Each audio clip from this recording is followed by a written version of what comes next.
women, gay, straight, everyone deserves a shot. You know, come on, man. You know the thing. You know what I mean? You know the thing. You know what I mean? Come on, man. What I have to do is I have to continue talking about the things. The building is on fire, fire. The building is on fire, fire. Then we bounce. Let's go. You still have to confess that mess. Confess that mess. Confess that mess. Get up. You still have to confess that mess. Confess that mess.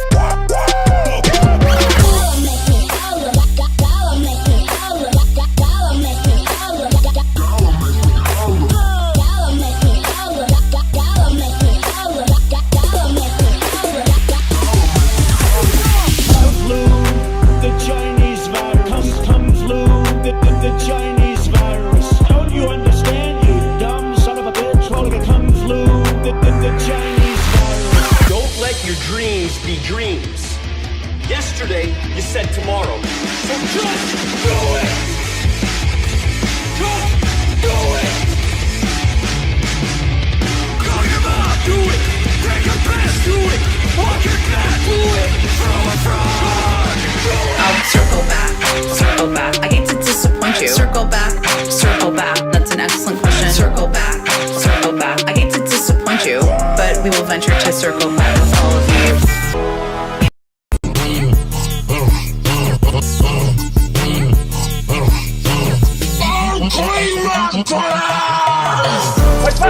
I want to say, oh, if I like to walk out of my robe to go in. Come on. If I like to walk out of my robe to go in. You think I'm joking? I'm not, you know what I mean? If I like to walk out of my robe to go in. What do you think, huh? If I like to walk out of my robe to go I in. stay in a dark tunnel, you can't see shit. I stay in a dark tunnel, what fucking difference does it make? I stay in a dark tunnel, you can't see shit. I stay in a dark tunnel, I'm the beaver in a hole. It was a debate.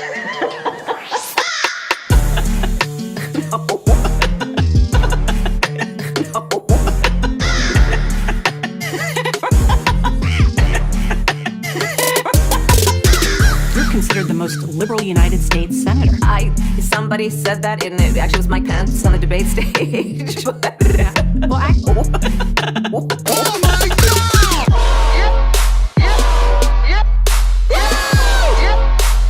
Oh my gosh!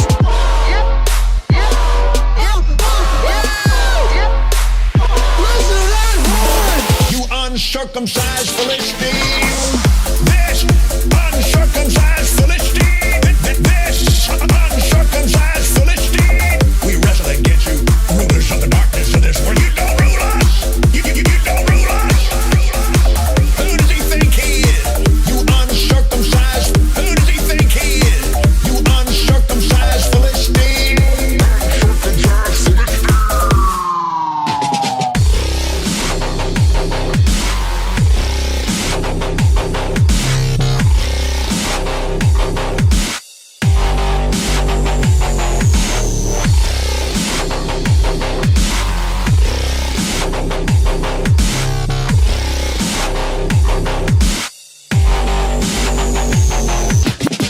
I was set up.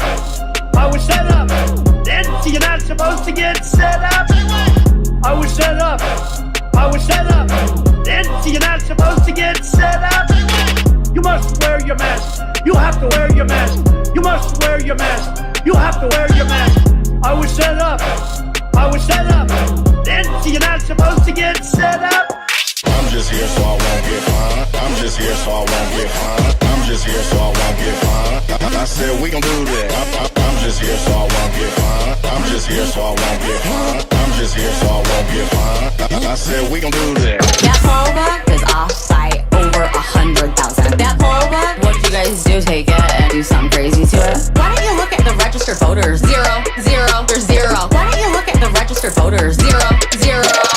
Overweight bitch, calm the bitch down. Fat bitch, calm the bitch down. Overweight bitch, calm the bitch down. The bitch make me difficult to calm. Morgadini, namakute, emanese. Koropo umalala segredis. Nakurong at tilumas sa mga. Morgadini, namakute, emanese. Koropo umalala segredis.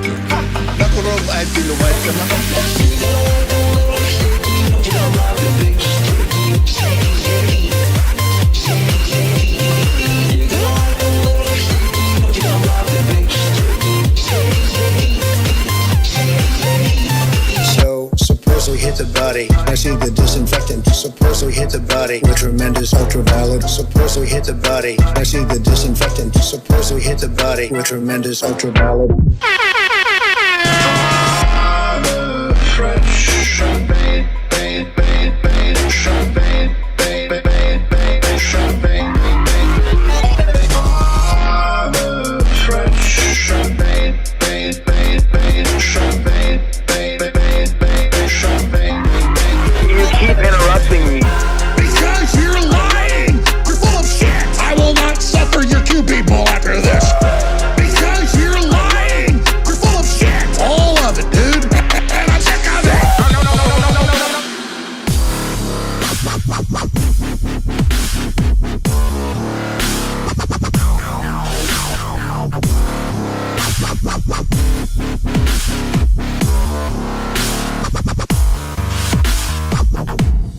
You got the big testicles to pull this off, bro. Cause we see this dude every week. You got the big testicles to pull this off, bro. Cause we see this dude every week. Every week. Every week. Cause we see this dude every week. I'm here. I am the one. I am. Raise your voice. I'm the Jubilee. I am. Ken Copeland, you pay attention to me. I am. I'm 83 years old. Get up. Holy shit.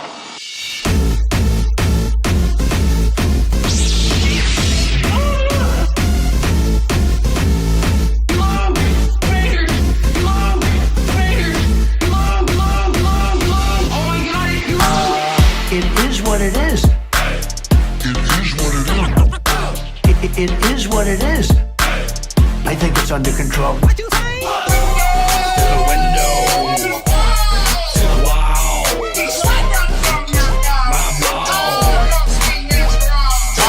Fire twerks, twerk, twerk, twerks, twerk, twerk, twerk, twerk, twerk, fire twerks. Money by your ass, now boy. We bout to money by your ass, so we wrap them up. Money by your ass, now boy. We bout to money by your ass, so we wrap them up. Get up! Woo! Well, the funk, bruh!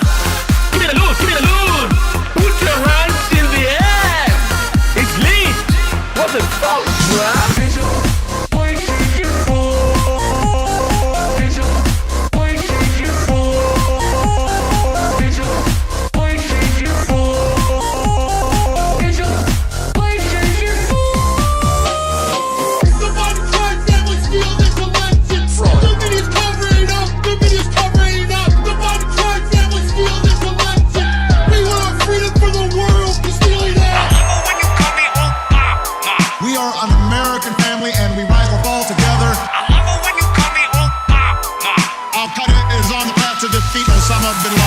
Massive dump, and to this day everyone's trying to figure out where did it come from. Massive dump, wow, in the Senate, and this is just the tip of the iceberg. Massive dump, and to this day everyone's trying to figure out where did it come from. Massive dump, wow, but I went from leading by a lot to losing by a little. Feliz Navidad.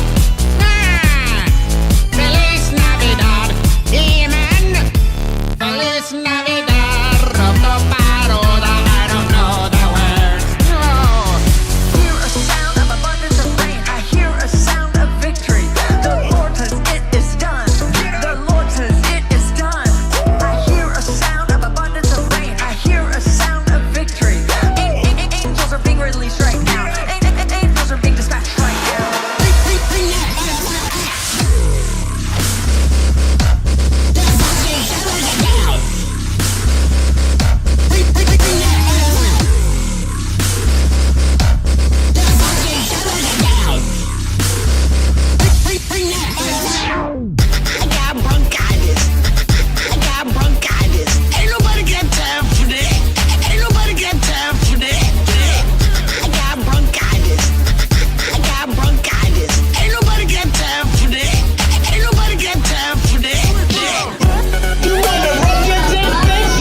And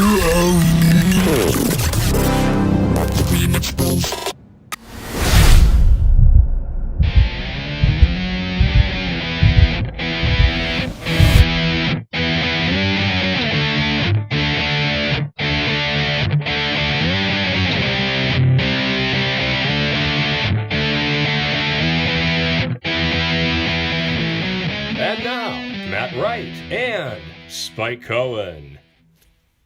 Good morning, good afternoon, or good evening, and welcome to the Vanguard for Spike, the Degree 6 Zoosexual Cohen. I am Matt, Degree 6 Zoosexual Cohen. I am Matt Wright, and together we are traversing the muddied waters of freedom. So imagine being attracted to women, but the way that you are now, or if you're a woman attracted to men, or if we're really whatever you're attracted to. Imagine being attracted to whomever you are attracted to, whatever gender or genders that you're attracted to now, but they don't exist. So let's just say, for the sake of argument, you're in love, you're attracted to women, both sexually and romantically, and they don't exist.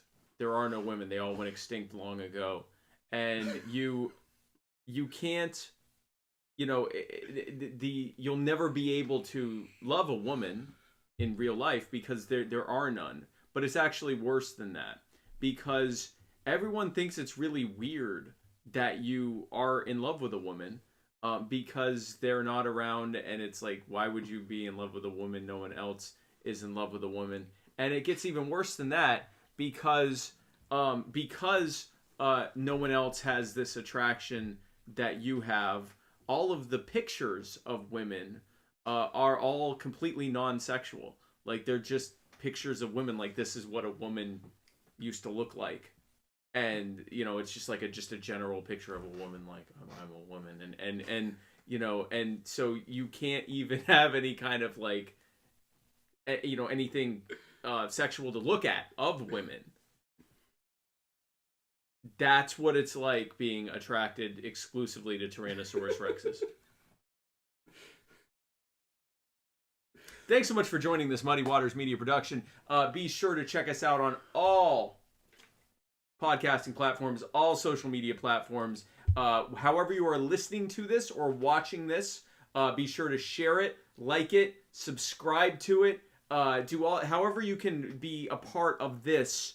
Continue to be a part of it. If it is on YouTube, don't just subscribe. Hit the little bell. We want your phone to explode with notifications every single time we go live. And of course, be sure to share this right now. Share, like, comment, like other people's comments, comment on other people's comments, and like their comments, and get them to like your comments. And give the gift of Muddy Waters today. Kids love it. Kids love it. First and foremost, allow me to thank the wonderful and fine person, Benjamin Daniel Moore's Chestnut, the 37th for the cava. Wow. I am drinking today. That is impressive that they've kept that along so long. It's amazing. And allow me to thank Publix for the first time ever on Muddied Waters Media. Publix for this delicious purified water that I got at Publix. Bulavanaka. Well, folks, as you can see, the line is gone. Because I'm here in Florida. And I didn't tell anyone I was coming to Florida. So, tricked you. I'm in Florida. So if you woke up saying, I feel secure in the fact that Spike Cohen is in South Carolina, well, I'm sorry I ruined your life. Do you remember when our show was brought to you by Henry McMaster, who is and still always will be a bitch? A bitch, yeah. It's been a while. That's been a while. I mean, it still is. It's true. He is still a bitch. He's still a bitch. But he stopped giving us money to say it. Yes, that's true. So, yes, Spike is here. We are here live together in studio for what? This is the third? The third time we've done a show together. Second time in here. studio. Second time in studio. Muddied Studio. In Muddied Studio. With the Constitution behind us. This is the real one, too. No, that's the Declaration. Declaration. We stole this. We did. I just forgot which one we stole. The Declaration of Independence. I forgot. It's got a treasure map on the other side. Yeah, well, that's why we stole it. That's why we stole it. Yeah. But that's how we continue to bring you such great content. we also got the treasure, and so turning it around and showing you where the treasure is would be. It wouldn't make any sense. Doesn't matter now because it's not there. No. I forgot to put so many things in here. So, this episode of Muddied Waters is brought to you, like many of the rest of them, by... Oh yeah, I still do this. You do this. The Libertarian Party Waffle House Caucus, the fastest growing and second largest caucus in the Libertarian Party. If you'd like to become a member, be sure to go to the exclusive Facebook group, Libertarian Party Waffle House Caucus. And by exclusive, I mean that anyone can enter, ever. I don't think we've ever not let anyone in.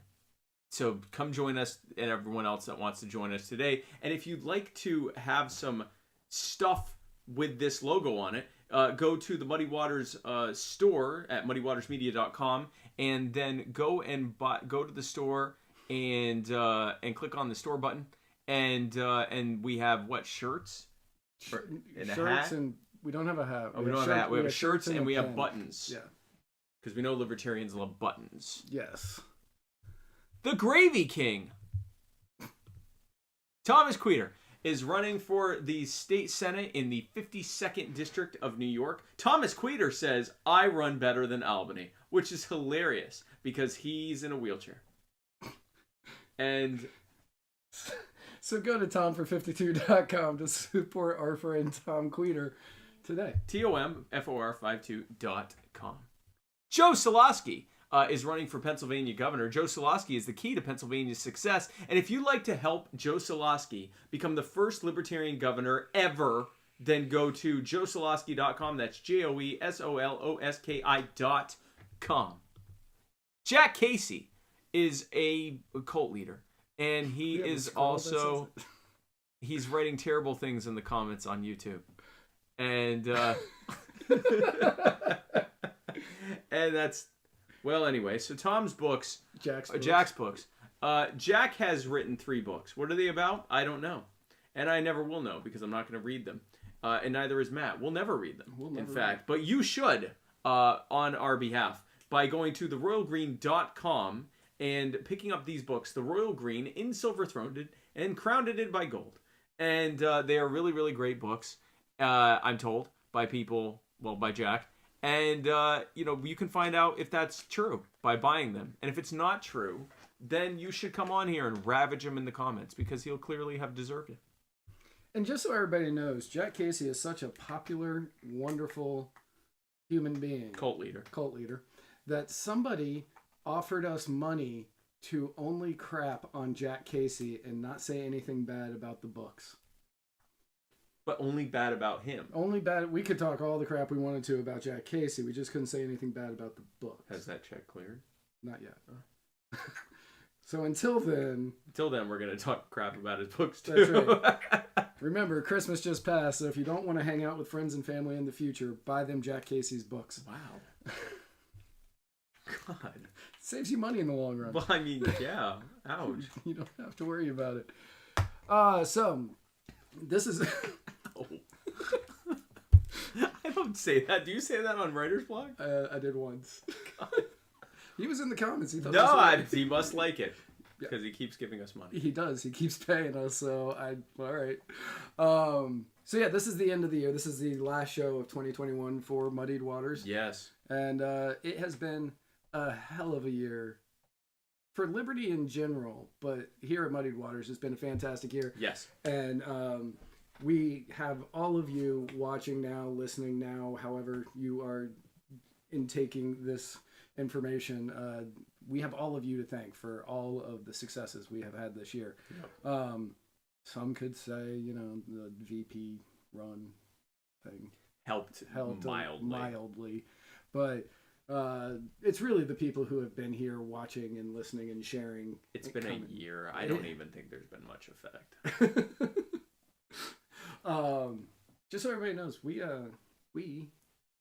were number 12 in Italy the other week, and America, you need to step it up because we were number 12 in Italy and number 2 in Slovenia, but not. We haven't cracked that top 100 in America. We got close. We were at 127. 127. The 127th most popular podcast in America. If we don't step up, we're gonna start calling it Muddy Waters Media, but with this emoji next to it, of the hand doing the thing. Just this. Just this. That's what it's gonna be called. That's what this show is gonna be called, and that's all we're gonna do. And we're gonna be like #1 in Italy.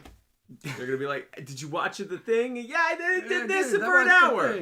Hey." Every Tuesday they do except for that thing. last week they did it on Wednesday. They did it on a Wednesday. They just did this why. all of the times they did this in 2022. So because it's the end of the year and because we want to thank you all, what we decided to do is, because normally what we have done in the past is we did a 10 stories you forgot about this year, and we were just going to do that, and then I started doing notes, and we report on this stuff weekly. And I had forgotten most of this. So this is the 600 stories that you wish you had forgotten. Right. Many of these stories you definitely remember, but they all tie together. It's like a Jack Casey book. You have to read the first one in order to get to the last one. So I couldn't just bring up one thing. I assume that's what they're like. I mean, I don't know. So because of that, there's so many things that were the dominoes falling that we are going to give you 2021 in review. Why are you not working? Because you got to press the top one there.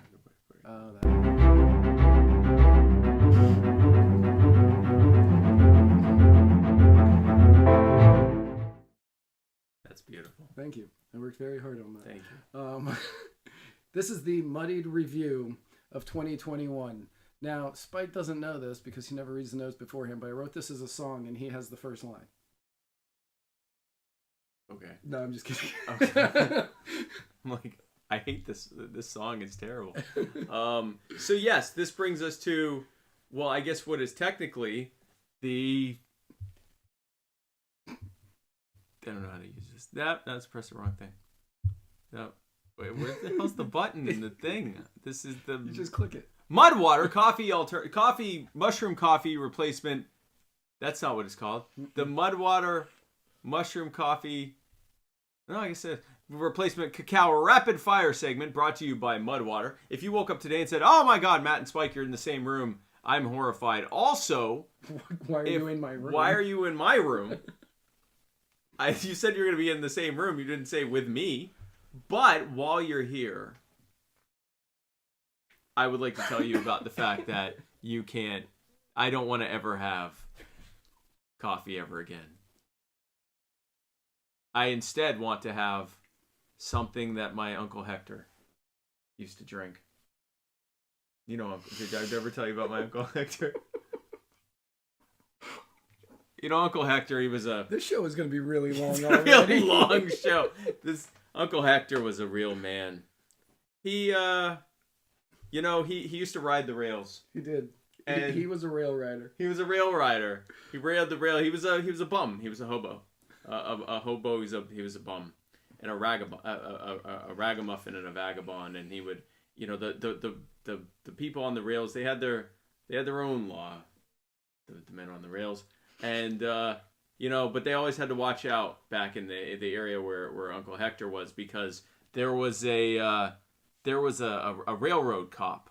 And those railroad cops, they were brutal, because the only things they enforced were the laws of the rail, and the only people they enforced it against was those dirty hobos that no one gave a damn about. Society had flung them out and didn't even care about them anymore. And the worst one of them all was a man named Kitchener Leslie. Kitchener Leslie, Matt and Spike, because this is you telling us this. Kitchener Leslie was just a brutal man, and he'd beat him to death when he found a hobo on one of his cars that he was watching and securing. He'd beat him to death. He'd kill him and then fling him right out along the rail line there and let the crows get him. The vultures or the crows, whichever. And he's a brutal man. My Uncle Hector, though, the thing about my Uncle Hector, because I don't want to talk about Kitchener Leslie and the terrible things that Kitchener Leslie did. That's really a side note, Matt and Spike. The real thing I want to tell you is about my Uncle Hector, because one day he said, I don't want to live this rail life anymore. Certainly not with the likes of Kitchener Leslie out there beating up hobos like this. It's certainly not like that. And so he went and he went and got a job. He went to or he tried to get a job. He went to one of the mines. He went out to an old mining town, and he went to the miners, and he said, I like to work that mine down there. And they said, get out of here, Hector, you filthy bum. Get out of here before we call Kitchener Leslie on you, because he was also a mine cop. And he said, why won't you let me down there? And they said, you can't come down here. You're a bum. We got good miners down here. Good strapping men who do mine all day long. And he said, well, I'll tell you something. I think if you went to, how many miners you got down there? And they said, we got 100 miners down there. Each one stronger than the last. Get out of here. And he said, no, I'll tell you what. I think if you went down into that mine, you wouldn't find, out of those 100 men, I bet you couldn't find 90 that were better than me. Why, in fact, I bet if you went down there, you couldn't even find 50 that were better than me. Why, I dare say, if you went down there, you couldn't even find 10 of them that were better than me. In fact, I bet you'd be hard-pressed to even find a single one of those 100 who could mine better than me. And so they gave him a job. And so Uncle Hector, Matt and Spike, he was mining. He was out there just a mining away. He was out there just a mining away, and he Uncle Hector, he was a strong man, but all men, Matt and Spike, all men have that weakness. You know what I'm talking about. And one day he went to the bar. He went to the local bar where all the miners went, and he said, miners, M-I-N-E-R, by the way, not miners. And he went and he said, so where do you fellas go to get a lady? Where do you got ladies? I'm looking for I want a lady that I want to lie down on top of a lady. And he said, and they said, we don't do that here. We have sex with animals. And he said, my God, animals? Matt and Spike, that's what he said. My God, an animal. That sounds disgusting. I can't believe you bunch of filthy miners. And so he went down and so he went back to mining, and he thought, I'm certainly not doing that. I grew up in a nice Hasidic Jewish household. I'd never do something like have sex with animals. Well, I guess you're probably a Gentile, so he grew up in a nice Christian household, but whatever. And he said, so he but days turned into days, and weeks turned into months, and months turned into a year, and with each day it just began to break down a little bit more. And Matt and Spike, one of the last things he told me, he said, you think now that you wouldn't have sex with an animal, but give it a year of in a hot mine, and all men, I suppose, are nothing but flesh and sin. It says that in Scripture, Old and New Testament. And Matt and Spike, I'll tell you, he Uncle Hector, he wasn't proud, but he went up and he was walking home one day back to his home from the mine, and he looked over, and there was a farm there. And every other day he walked by the farm, it was just a farm, but this day it was something much more sinister. And he looked over and he saw this pig, and the pig was looking at him, and he was looking at the pig, and he was very ashamed to tell me later that he then went and began making love to the pig, and it was terrible. And he was right in the middle of the throes of passion, and some of the other miners walked by him and said, "What are you doing, Uncle Hector? What are you doing?"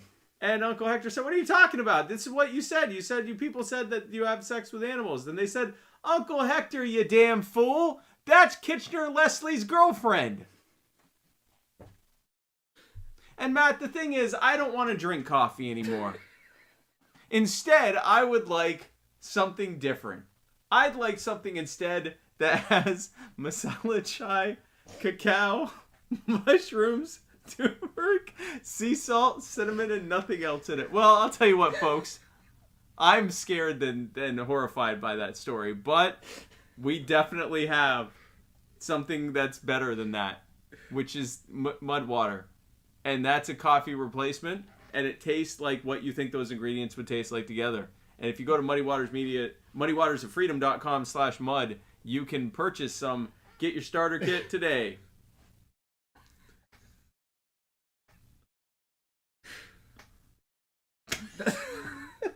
That's the rapid fire segment. That's the rapid fire segment. That's the intro to the It's rapid. the intro. Everything is faster than that. Oh, the intro to the rapid fire segment. This entire show is a rapid fire segment, Yes. kind of. So, here is 20. How the fuck do we top that? One day, the son of Norm Macdonald is going to sue us. Definitely. Yeah, I would. Yeah, I would too. Yeah. That's the dog trying to get in. Yeah, the dog is trying to get in. So, that, Yes. Hey, thanks. That brings us right back. Everyone forgot what everybody forgot what we were doing today. So now, on January 6th, speaking of travesties. Speaking of, on January 6th, the riots or whatever the hell you want to call what happened in D.C. Yes. That day ended with Democrats saying Trump is practically and morally responsible for provoking the events of the day. Wait. That was Mitch McConnell, who then voted not to impeach. It's beautiful. Voted to acquit him. My favorite thing about Mitch McConnell is that he will say that he is, and he'll go on both sides of this, he'll say that he is the most strongly against something, more so than anyone else, and then straight up vote in favor of it.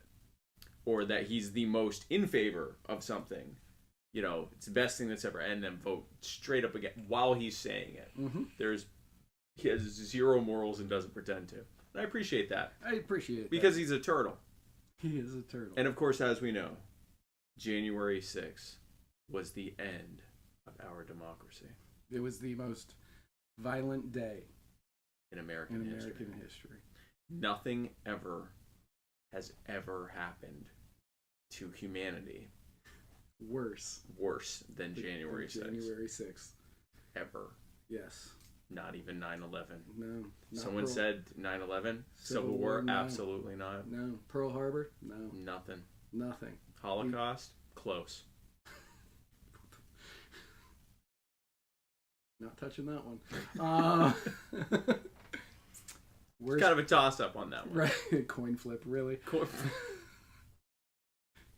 Hitler, the people who went into the Capitol.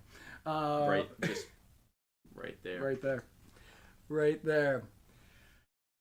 So, since Mitch McConnell voted to acquit, along with 42 other Republicans, that meant that Trump joins the likes of Abraham Lincoln to be one of the Republicans who weren't able to get on Twitter and nothing else.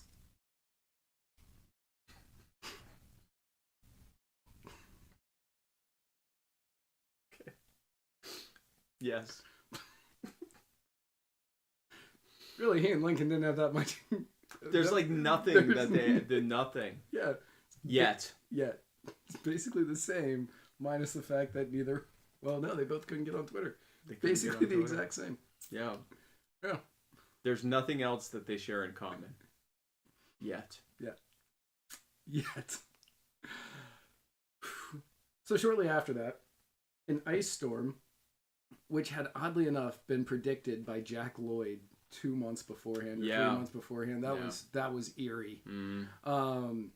Rocked Texas, and Senator Ted Cruz, who narrowly beat Beto O'Rourke for re-election in Texas, ensured he would not ever become president by leaving to go somewhere warm. Yes. South of Texas. Yes. Instead of staying back to use his zodiac powers against the storm. And the real travesty of that story was that not that he left to go to Texas, but that he left his dog Snowball behind The dog's name is Snowball. in an ice storm The dog's name is Snowball. in Texas. Listen, I love snowballs. I mean, I love dogs. But I love snow. I mean, who doesn't love a snowball? But I love dogs. But, I mean, if you bring something named Snowball to Mexico... It's going to melt. It's going to melt. It's going to melt. That's science. And so I think he made the right choice. He did.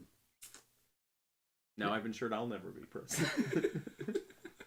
Actually, I did that with the Uncle Hector joke. Yeah, well, you did that long before that. You became a libertarian. Wow, that's true. No, but actually, that's accurate. Yeah. So yeah, no, that was wild. Yeah. So the first time that we heard anything about the supply chain being messed up, yes, followed shortly after that when the ship Ever Given, which I always thought it was Evergreen. No, it's Ever Given. Yeah, well, I know that after I did my research. Yeah. But I was like, isn't it Evergreen? The ship Ever Given got stuck in the Suez Canal for 6 weeks. Which just didn't make sense. None. That, like, they couldn't... It feels like... I mean, again, far be it... I'm not a shipping expert. 6 weeks feels like a lot to get a boat unstuck. And the only reason that it got unstuck was because of an unusually high tide. Yeah, again, that just seems like... Yeah, it's... Just blow it up. Like, I mean, it disrupted supply to entire sections of the planet. Still today. To this day, there's still some ripple effects, and there are some parts of the... It was like, at what point do we just blow this ship up? Yeah. So... That would happen on week 7. That was the 8-week... The 8-week rule. Yeah, you have 8 weeks or we're blowing this ship up. So the 6 weeks of backup products in the canal, and the owners of Ever Given had to pay a undisclosed amount as a fine that is estimated somewhere between 500 million and 900 million. For it shutting down the world. For it shutting, well, the canal. The canal. Yeah, and they had to pay the canal that much money. Did they just throw it into the canal? I mean, they must have. The canal, like, came out and was like, we demand the ransom! That's what it costs for all of your products to get there way late. And No. you saw none of it. Yep. No, it wasn't you. It went to the canal gods. Yes. They went to the canal, the Suez gods. The gods of Suez. Yep. Shortly after that, Georgia, the hotly contested state, yes, passed its new voting law. And this led to the MLB moving the All-Star game out of famed Republican-controlled city Atlanta. The Republican stronghold. The Republican stronghold of Atlanta. Yeah. Moved it out of there into Colorado. But Atlanta, not to be outdone. And kudos to them, really. Yes. Got their revenge by winning the World Series and making sure that more money came to Atlanta through the MLB than would ever go to Colorado. Yes. Again, famed... You can't find a more Democrat part of the South than Atlanta. No. Like, as red as the rest of Georgia is, Atlanta is that blue. Right. Outside of, like, 2 pockets, like, kind of the Savannah area, and then, like, one other one that I don't understand. But those are more, like, purplish blue. Like, they're not solidly... Right. Atlanta is, like... New York City level blue, and they punished Atlanta for that. They punished Atlanta because they were like, no, we don't like what the governor did, so we're punishing so Atlanta. we're punishing Atlanta. Yeah, but Atlanta won in the end because they won the World Series. Yeah. And good for Atlanta. Good for Atlanta. My dad has hated Atlanta my entire life. Was rooting so hard for him in this World Series because of that. Because of that. Because of that. So then also ironically, famed Democrat supporter, your dad, is out there supporting the Democrats. Right, because Atlanta's such a Democrat hotbed. Speaking of strange bedfellows, Pepe Le Pew. He's a strange bed because of the rape. Right, because of the rape. So people have attempted to cancel Dr. Seuss for anti-Asian sentiment, Pepe Le Pew for being anti-consent sentiment, and then also on the other side, Mr. Potato Head for not having a gender as a plastic potato.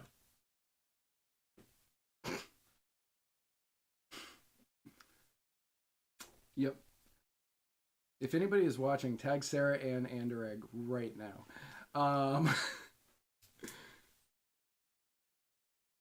You do not want to... Hang on, buddy. Go. Get out. Yeah. You can't be on camera. But only if I get a shirt on. No, you can't be on camera, buddy. Why? Because your mom doesn't want you there. Because she's watching you guys play. Right now. Yeah. Yeah, she's going to... We'll get in a lot of trouble. Even the dog, she's going to get mad that the dog's here. Yes. Oh, no, she won't. Yeah, she will. Yeah, she will. So... You need to go to bed, buddy. Speaking of Mr. Potato Head... Hang on. I'll be back. Okay.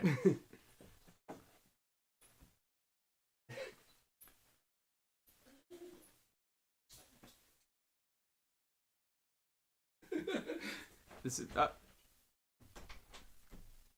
Okay. So, Mr. Potato Head. Mr. Potato Head. Yeah, so we all remember... Well, we may not remember because I had forgotten completely about all of this madness. Potato Head. The Potato Head thing. I'm actually going to pull up a potato. They tried to cancel Dr. Seuss because in one of the books, I don't remember which one. He said 5 Chinamen's a Chining or something like that. I don't think that's what it... I think it was just there was like a anti-Asian... Like there was a bad drawing. Yes. I don't remember what it was. It was not. It was not a big deal, but they were trying to cancel that. And then Pepe Le Pew, who really has been raping for 50 years. Yeah, this is. I remember as a kid thinking like, this is not this okay. Isn't. This is bad. Like, she clearly doesn't want that. Right. At no point did I ever view Pepe Le Pew as the victim in any of those. No, I was fine with him being canceled, but just remember what they took from you. That's one of my favorite memes from this. Yeah, and then they just wanted to change the name to Potato Head, right? As opposed to Mr. Potato Head? Yeah, listen, that wasn't even that big of a controversy. So it wasn't even that they were changing Mr. Potato Head's name.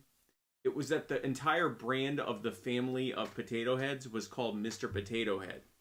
So they were just changing that to Potato Head. Yep. So it was like the brand Potato Head, which brings you Mr. Potato Head, Mrs. Potato Head, Baby Potato Head, Potato Dog Head, whatever. Like the tater tots. The tater tots, whatever. Like whatever they called all the different things. Potato Head was now the brand instead of just Mr. Potato Head. And people lost their shit. You're making Mr. Potato Head transgender. And it's like, hey, none of them have genitals also. So that should maybe, this is a potato toy. Like, who cares what they're doing to it? But that wasn't even happening. Yes. So, right about this time, yes, as the world was going completely insane, fighting over potato genders, the vaccine became widely available for everybody, and that's when the grand push started happening. They were like, okay, we're going to get everybody vaccinated. Every single person needs to get vaccinated, and they were pushing it. And if you were to look forward just a few months from this point, they will say that at no point in history did anybody ever say anything like this. Instead of the virus being able to hop from person to person to person to person, spreading and spreading, sickening some of them, but not all of them. And the ones that it doesn't sicken don't know they have it. And then they give it to even more people because they didn't recognize they were. Right? Instead of the virus being able to hop from person to person to person, potentially mutating and becoming more virulent and drug resistant along the way, now we know that the vaccines work well enough that the virus stops with every vaccinated person. A vaccinated person gets exposed to the virus. The virus does not infect them. The virus cannot then use that person to go anywhere else. It cannot use a vaccinated person as a host to go get more people. That means the vaccines will get us to the end of this if we just go fast enough. Hey, remember what it was like to be the beginning of this year and think that? And think that was true? And think that was a possibility? Yeah.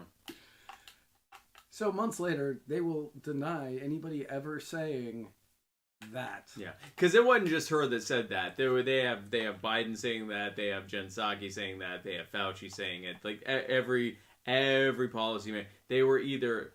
She went on a completely different level. I'm not sure anyone ever claimed that it was 100. She made it sound like it was 100%, but they would say that your likelihood of getting it went down greatly, and it's not. Like they actually stopped catching or tracking breakthrough cases.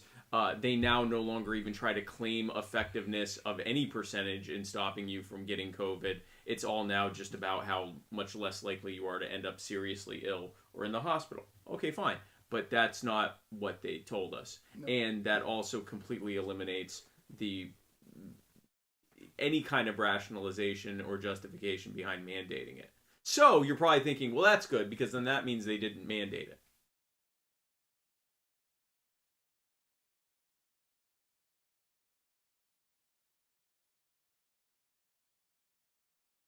Yet to be seen. Yeah.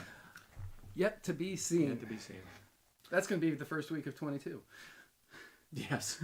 Yes. That's a little teaser for next week's notes. Next week's notes. So, speaking of lies from New York, it was right about this time where even though Andrew Cuomo had killed a bunch of seniors by putting infected people into old folks' homes and then just not counting them. Yep. Because they don't matter in New York, apparently. At all. Except for the census. Well, and they're still going to vote, so. Right. Well, yeah, twice. It came out that he sexually harassed slightly less women than he killed, and the Dem Party turned on him, except for his brother, but that's a story for much later in the year. That comes later. That comes much later. That comes much later. Yeah, it's one of those any port in a storm things. Like, if that's what it took to take down Andrew Cuomo, great. But he also lied about killing the old people. Yeah. So there's that. We'll just breeze past that because he did touch some women inappropriately. Yes. And he did say some terrible things. Right. As he killed grandparents. And speaking of people who entered pipelines without consent. Wow. The Colonial Pipeline got hacked, causing shortages of gas across the Southeast. That was just seamless. That's called a seamless transition. Yes, Colonial then had to... And I remember being affected. Were you guys affected by that? No, we were on somebody else. We're on a different one. You're on the Gulf Pipeline, yeah. Gulf Pipeline. Yeah, no, we were straight up affected by that. Holy crap. I remember everyone that was like, hey, is it true that we have to go get gas right now? And I'm like, why are you asking me that? They're like, because all the pipelines shut down. I'm like, oh, then I guess so. I'll be right back. And it ended up, they were able to turn it around pretty quickly. It didn't end up being as disastrous as they thought it would be. But $5 million will do that. And $5 million will do that because Colonial then paid the hackers $5 million in ransom, ensuring they'll never do it again. And then Biden had to tell Russia which industries they were allowed to hack and which ones were not allowed. And that was beautiful. That was beautiful. He literally said that. He gave him a list. You do not go after these industries. These ones are okay. These ones are fine. He had a proud press conference where he said, and I talked with the Russian government, and I gave them a list of, what was it, like 18 or 32 or what? 18, whatever number of industries that are vital and therefore cannot be hacked. Because, of course, that means screw the other ones. Like, they're fine. That was great. And, yes, speaking of... I got nothing. I got nothing for that.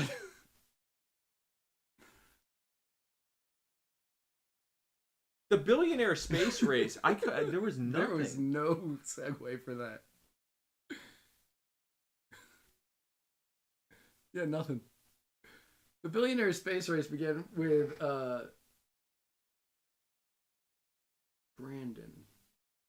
That's not his name. No. Bezos? No. Yeah, Bezos. No. The Virgin Atlantic. Branson. Branson. There we go. Yeah, Branson. It switched. It wasn't Brandon. It corrected on me. With Branson and Musk both going into space, and most of the world hoping they would not return. Yes. Yeah, Jeff Bezos and Elon Musk get a lot of subsidies and stuff like that. But, like, I will say, I think the world's a better place because of the things that Jeff Bezos and Elon Musk have done. They just show that, like, even the most idealistic, market-driven person, when they reach a certain point, they just start to meld into the government and become an extension of it. But of all the things they did, I think launching William Shatner into space is not the worst. No.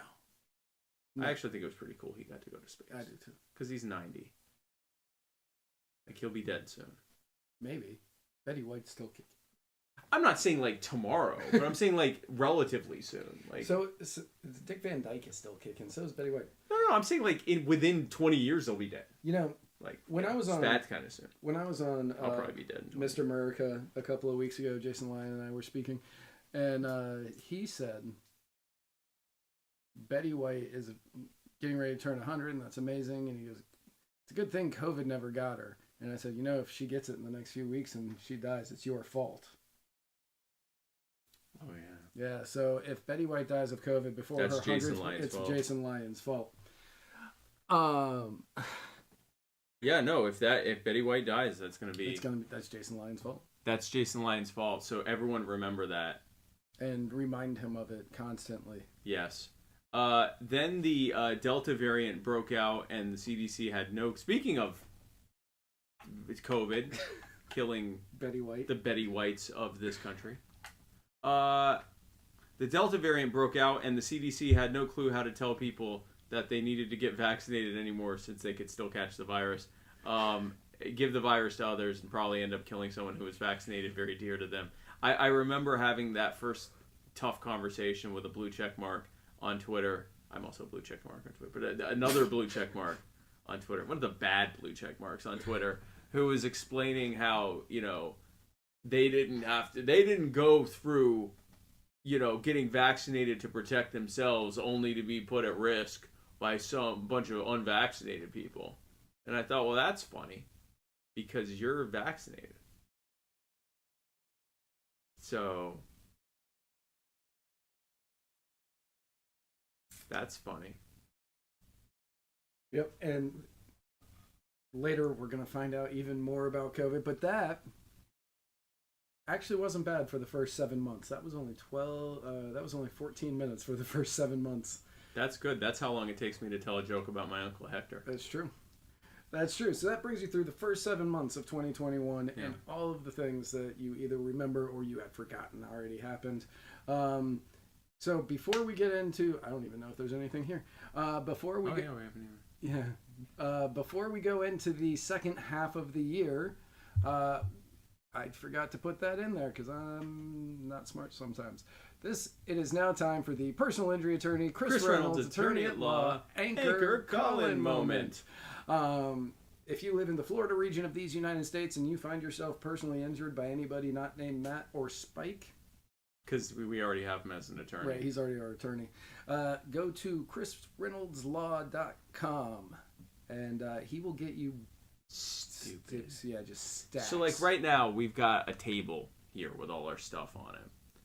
And it's actually not a table. It's just stacks of cash from an accident. That's what I'm saying. Like literally, it's from an accident. We had an accident. People wonder, how do you do Muddy Waters? It's because one time we had an accident, and Chris Reynolds got us so much money that it's just, we have, this room is actually filled with $100 bills. We actually had to add this little yellow line here because the $100 bills were like coming up to here. Like I'm touching $100 bills right now. Yeah. I'm not going to show them to you though.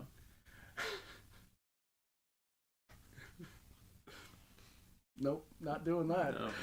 No. We actually only have one call this week, and Wow. I know for a fact that this call came in while we were live last week. Oh wow! So here's our call from Jimmy Lee. I hope that this works. Hey, Matt and Spike. This is Jimmy Lee again, calling in on the Chris Reynolds anchor call-in moment. So there's been some more activity within this, the RCH, the Russell, Kentucky Convalescent Home, and it appears that the employees that are there are not getting paid anymore. So a few of them have walked off, including Dreama. So now these people are going to just be left with nothing to take care of them. And I'm very disheartened, and I'm very broken, and I'm very sad, and we're still going to do everything we can for these people. Thank you. Yeah, we Sorry to be the bummer. Yeah, no, thank you for updating us on that. We've been in touch with the people at LP Kentucky who've been talking to us about this. We're figuring out the best way forward, if the convalescent home even wants to continue fighting it. If so, how we're going to move forward on that. Ultimately, it comes down to the owners of the property and what they want to do with it, and we will have to see how that goes. But we're going to continue fighting for the people there in Russell, and we're going to in addition to helping them, we're going to continue to highlight that this is what happens when government just claims to be able to take your property whenever they want to because they decided that they have a better use for it. But thank you for that update. And you have no need to worry, Jimmy, about being the downer or the bummer, as you said it. 2021 was the bummer. Yeah, we just did that with the previous segment. So we're going to do it with the next one, too. Yes. We're going to finish out the year. Yes. And that has been an unusually short personal injury yes. attorney Chris Reynolds. Just the one. Anchor Colin moment. The personal injury attorney Chris Reynolds update moment. Right. Thank you, Jimmy. We appreciate all that you do out there. So I was like, I forgot to check. I was like, I know we have one.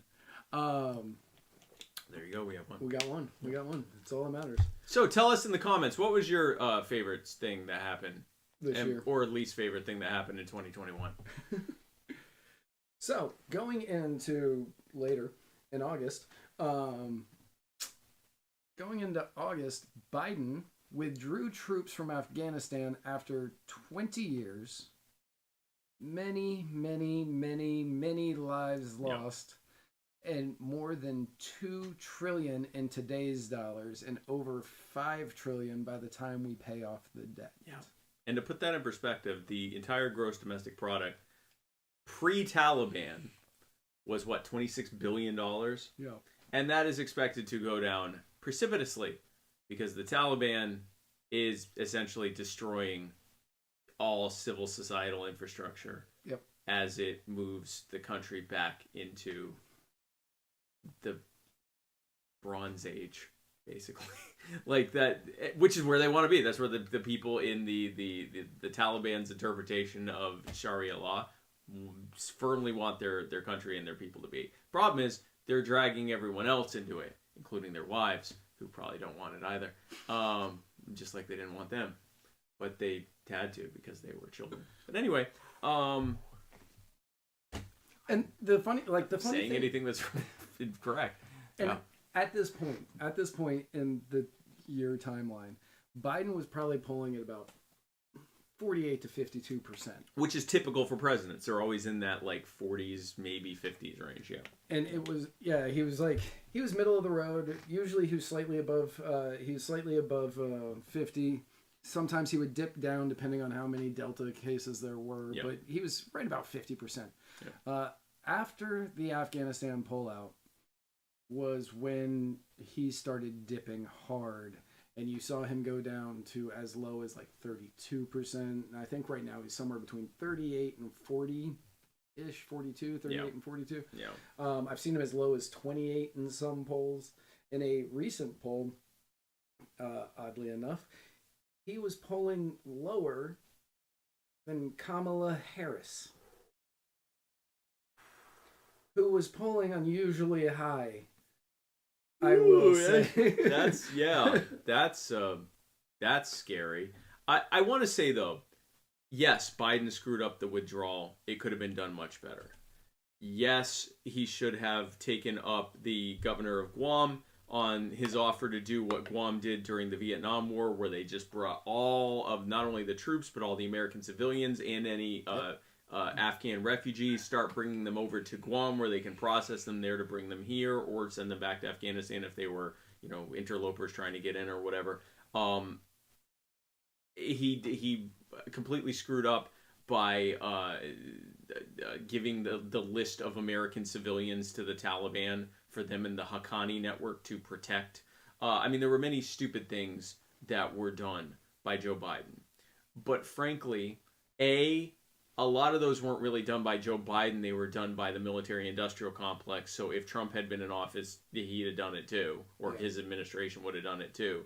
And B, there wasn't going to be a pretty way to end the war in Afghanistan.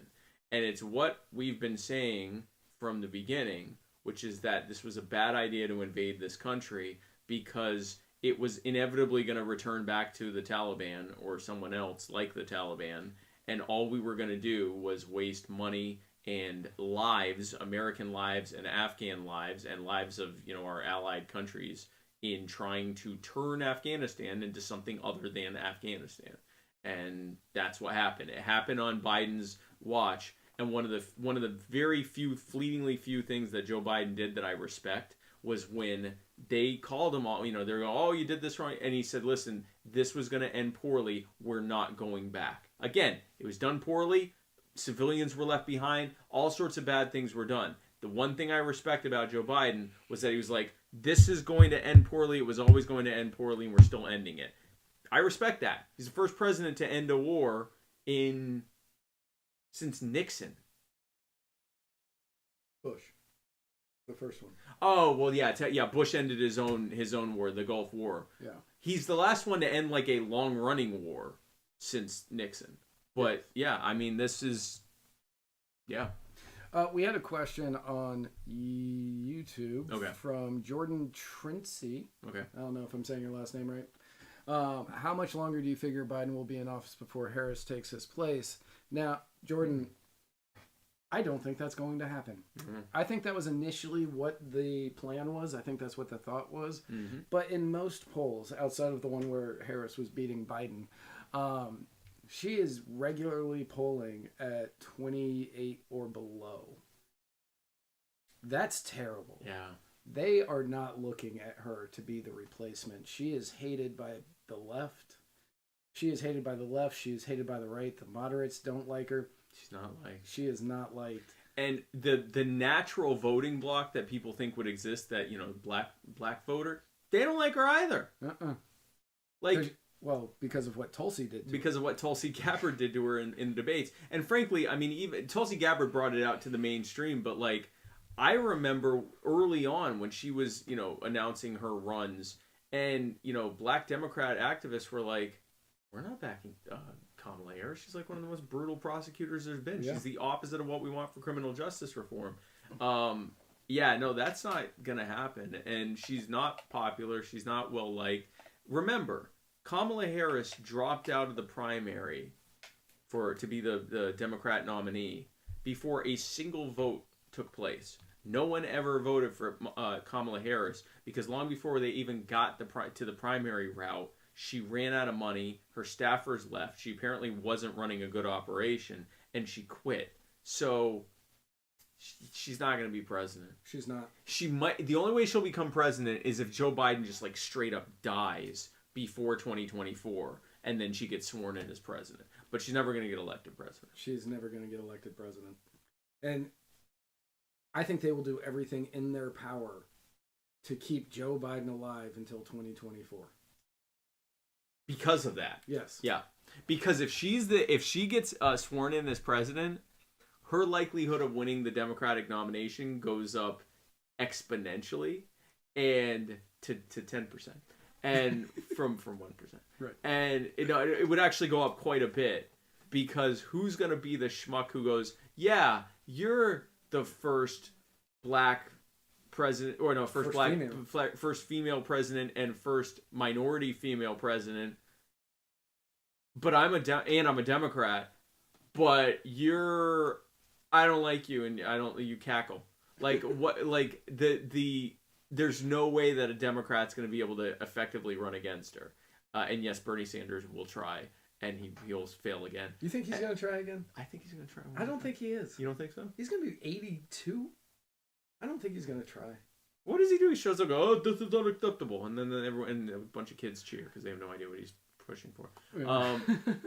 I think he or someone that will replace him to run to her left flank will run, thereby ensuring that she gets the nomination, and then she'll lose the election to the Libertarian candidate, of course.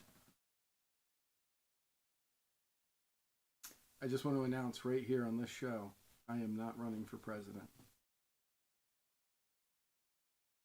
I'm devastated. That's what I was banking on. I know.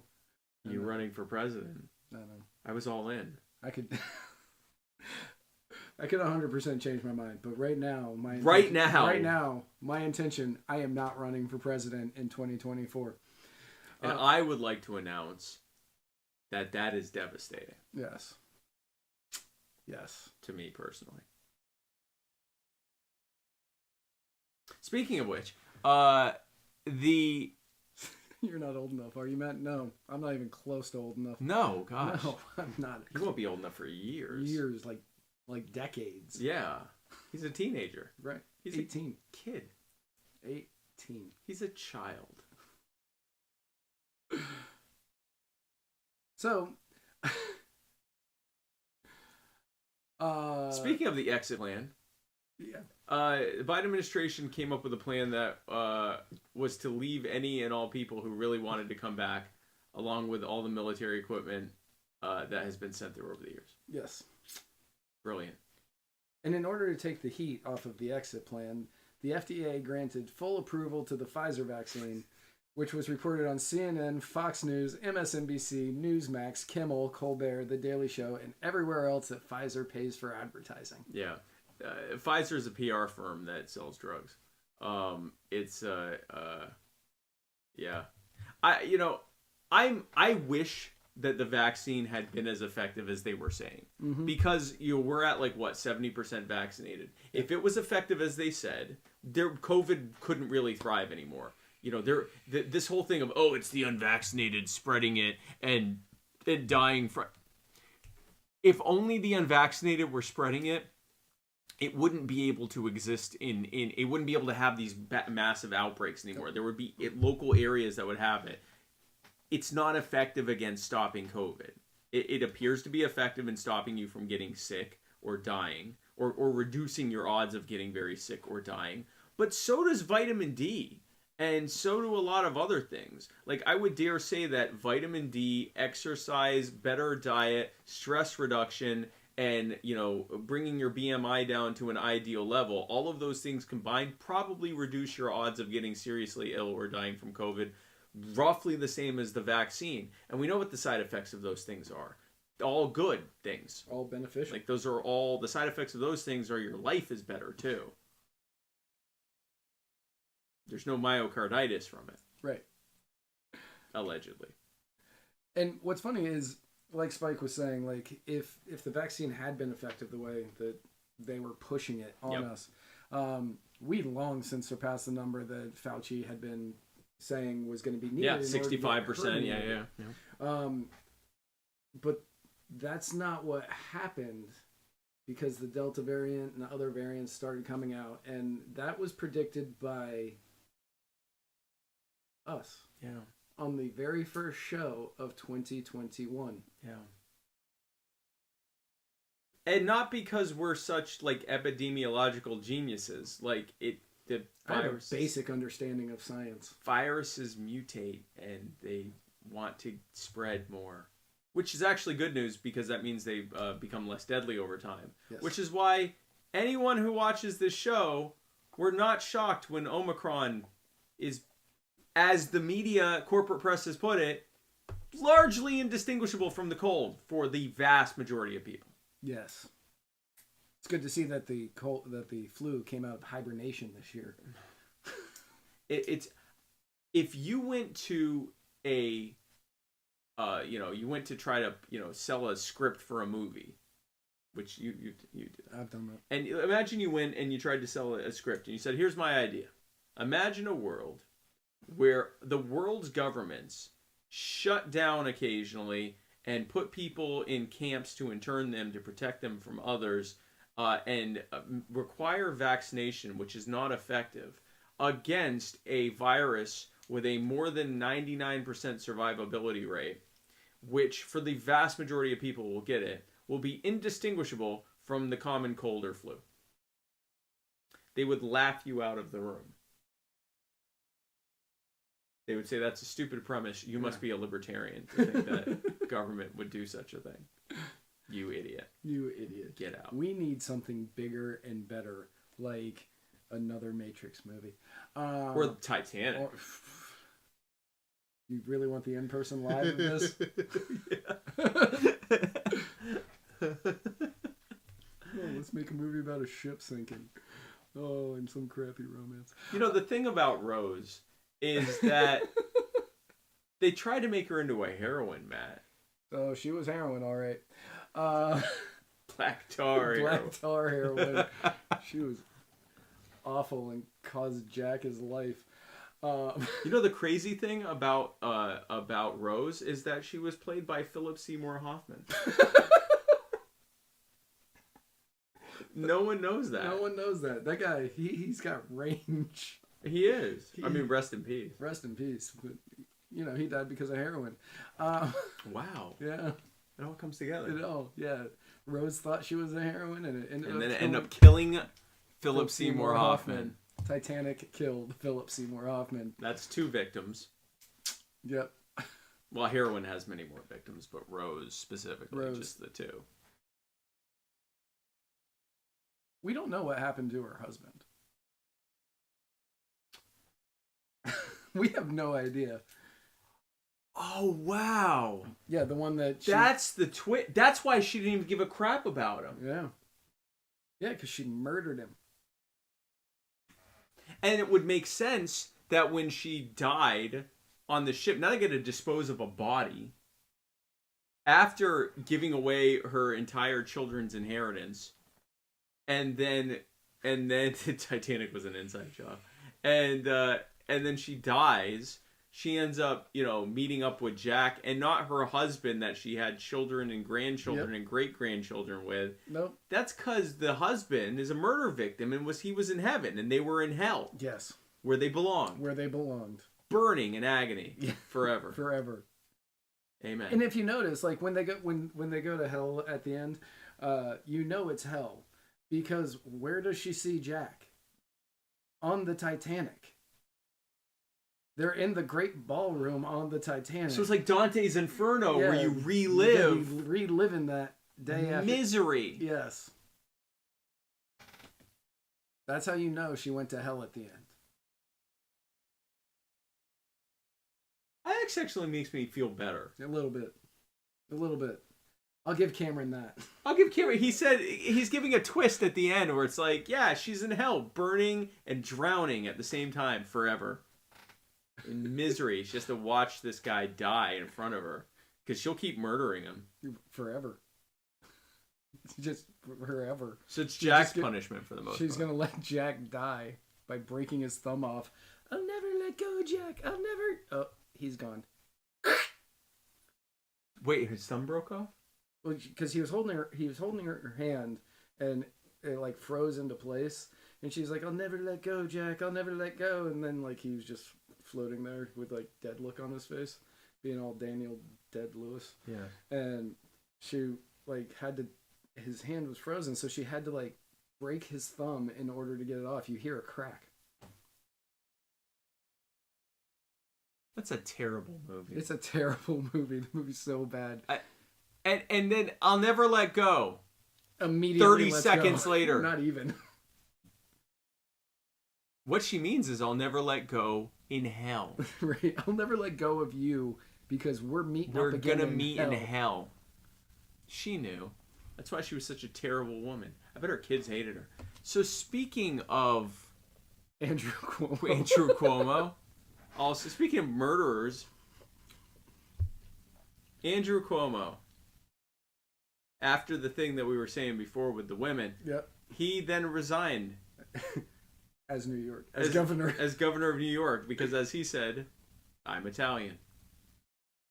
This is why we're number 12 in Italy. This is why we're number 12 in Italy. Andrew Cuomo. Cuomo. Andrew Cuomo. Andrew Cuomo. When he got accused of being handsy and overly affectionate, Yes. his excuse literally was, I'm Italian. Which is just like, imagine being Italian and then you're like, hey, fuck you. Like, well, I don't do that to women. Yeah. He should have said that about the killing grandparents. Like, listen, I'm not a murderer. I'm Italian. I'm Italian. The anti-Italian anti-defamation. The Italian Anti-Defamation League, yeah. This is actually what they're called. Yes. The Italian Anti-Defamation League is called this. Yeah, the people that get mad at mob movies. We don't all do that. We don't all do that. We don't go around killing grandparents. Well, look at the governor. Sorry. Oh, they're gonna watch this show. They're gonna what? We're gonna now be the least rated podcast in Italy. Yeah.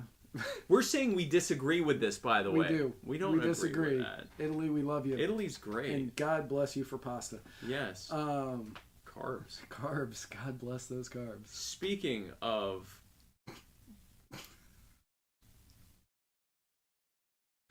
You know what carbs do? They really swell you up. Yeah. Speaking of, Nicki Minaj came under fire from Democrats and Republicans. She said, from Democrats or Republicans? No, she came under fire from Democrats and Republicans. Oh, and Republicans decided that she wasn't as bad as she was just 24 hours prior. When she said that her cousin had a friend who was walking around like Randy Marsh in that one episode of South Park after getting vaccinated. Do you get that reference? Yes. Okay. Yeah, she said his testicles swelled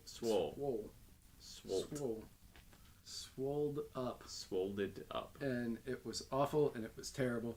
But she said it was good because she ended up saying that she got a meeting with the White House and she was going to show up there in her pink because she was Nicki Minaj, bitch. I think she literally said that. Pretty close to that. Yeah. I actually don't know if that meeting ever happened. I don't think that happened. I think Jen Psaki came out and said, well, we'll give you a phone call, but not a meeting. I would have loved that meeting. I would have. Joe Biden and Nicki Minaj talking about some guy's testicles. He'd say, you know what? That would be the most 2021 moment of 2021. I want to tell you about this thing they did with the kids in the pool. And then he would say, speaking of balls. He would have started that story and she would have been like, did you just call me a cockroach, mother? Yeah. You know what I like about you roaches? Is when I dip your heads into the water and you touch my leg hairs. He actually said that. Yes, he did. So speaking of... It's so hard to do segues for these. So 2021 was a year of just nothing making sense, so it wouldn't stand to reason there's no good segues. So, speaking of white supremacy... Gavin Newsom. He won a recall election against Larry Elder, who had famed white supremacist. Famed white supremacist Larry Elder, who famed Spin City actor Larry Elder. He was in one episode. Who had been named by the media the black face of white supremacy, which is funny because here on this show, we always thought that was Virginia Governor Ralph Northam. Yes, who literally wore blackface. I guess he's still the white face of white supremacy. He's the white face of blackface white supremacy. Yes. So key difference there. Although again, and I will say this to the day that I die,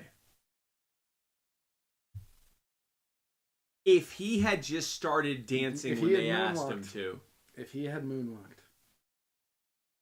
He could do it.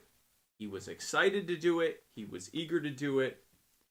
If he had moonwalked instead of listening to that woman he's married to, if he had just moonwalked. Inappropriate circumstances.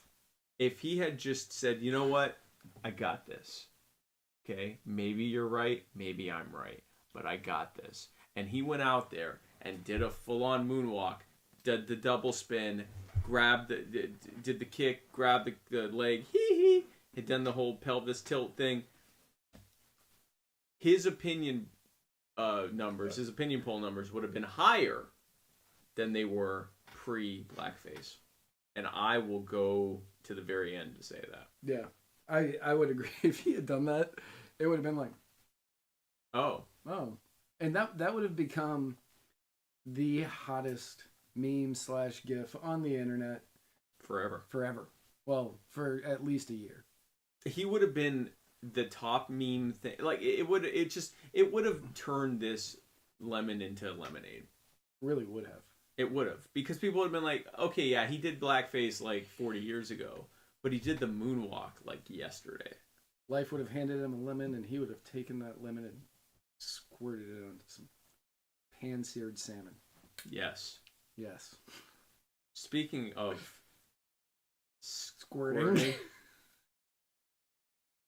Jeffrey Toobin.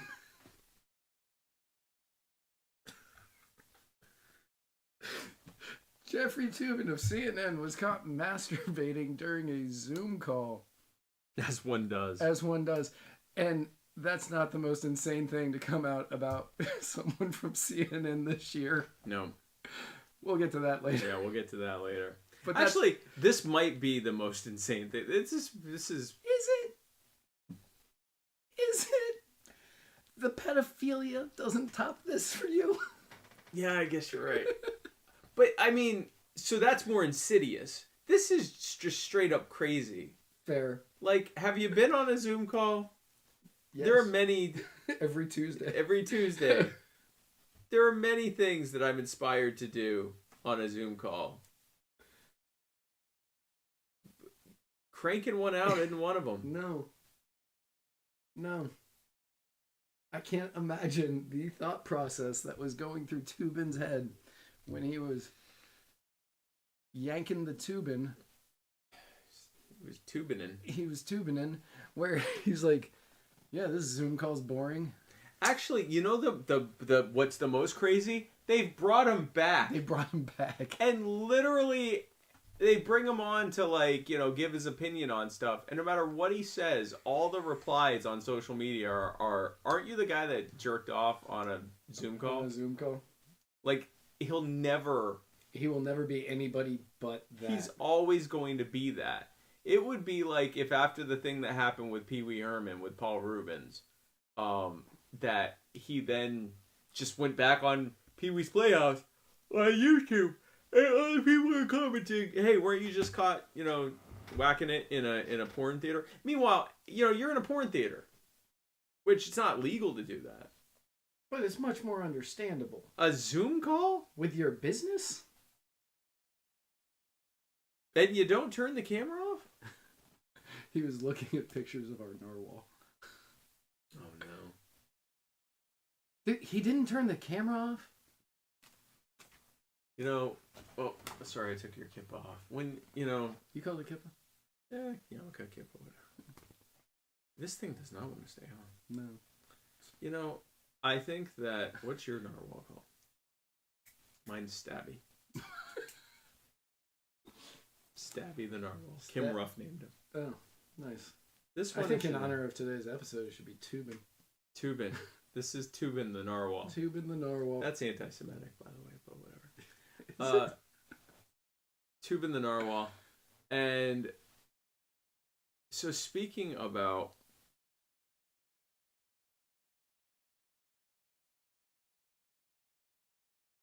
being caught on the phone,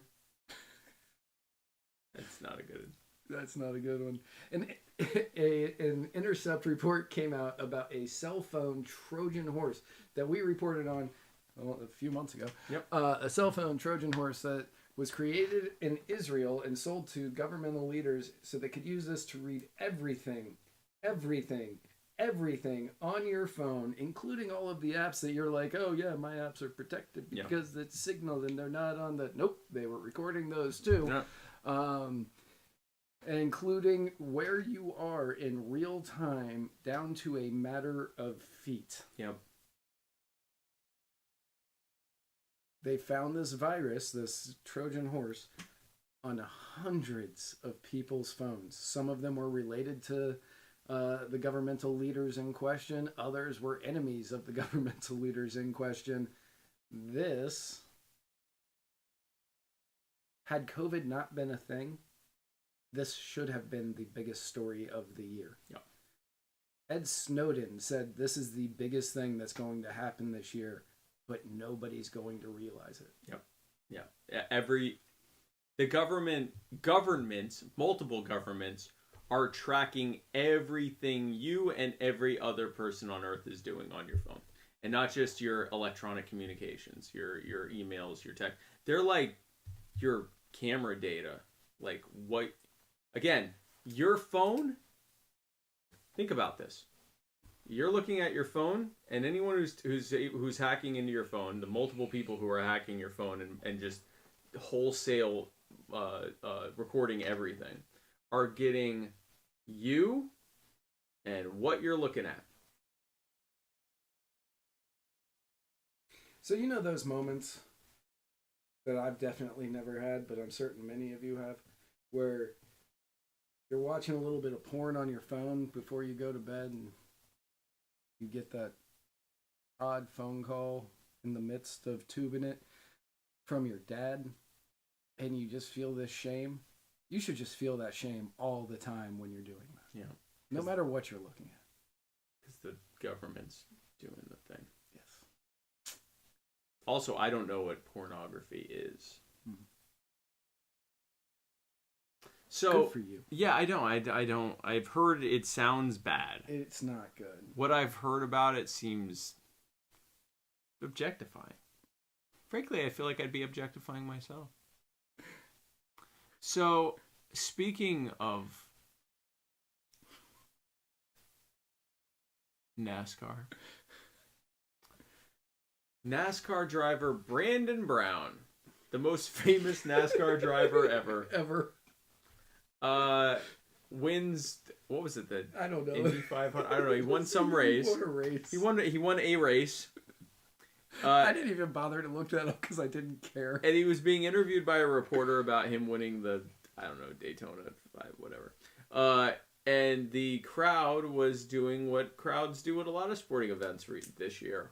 Chanting F Joe Biden. F Joe Biden. And the reporter either tried to spin it, there is no way that was, or is other. an idiot.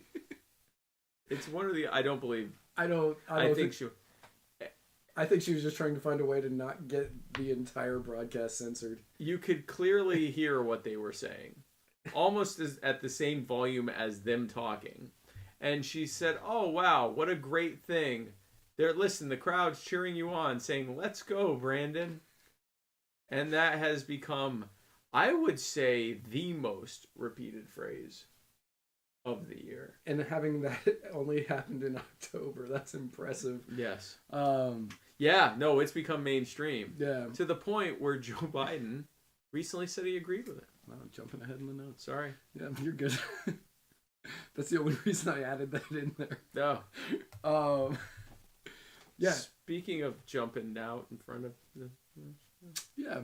speaking of jumping out in front of things, a report also broke around the same time that contrary to all of the, I think it's safe to call them lies at this point, that Fauci made in front of Congress and to the American people, that the NIH has never funded gain-of-function research. Never. Senator, you're lying. Senator, frankly, you have no idea what you are talking about. I am science. I am the science.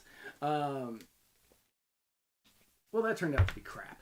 Yeah. And it has been shown that EcoHealth Alliance applied for a grant funding that NORAD went, no.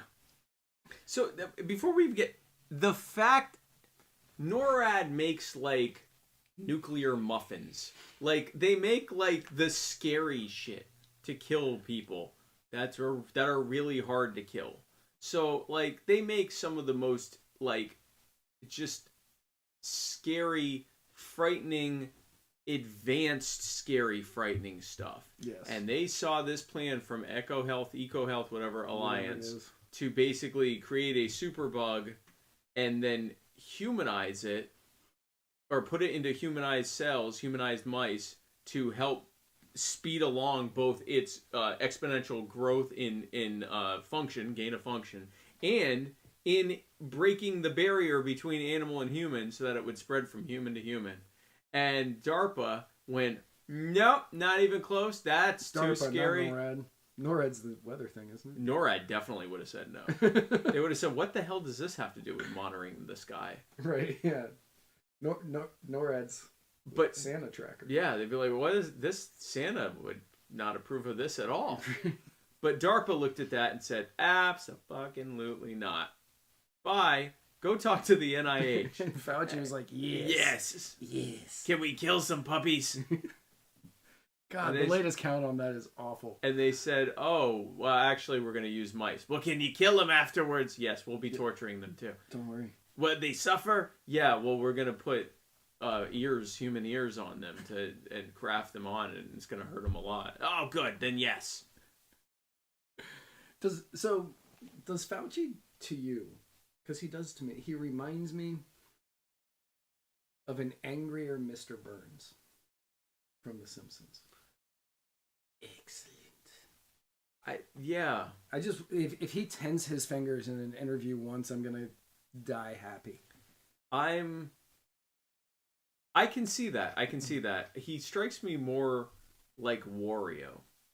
Oh yeah, that's good too.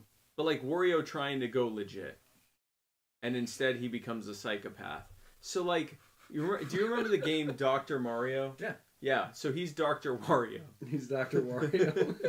Just take the pills. Look, I matched the colors. Just take the shot. Just take the shot. You need to wear your masks. Wear your mask. You're going to need to wear your masks on all flights domestically, and you probably need to get shots domestically to get on flights. God, I hate that man.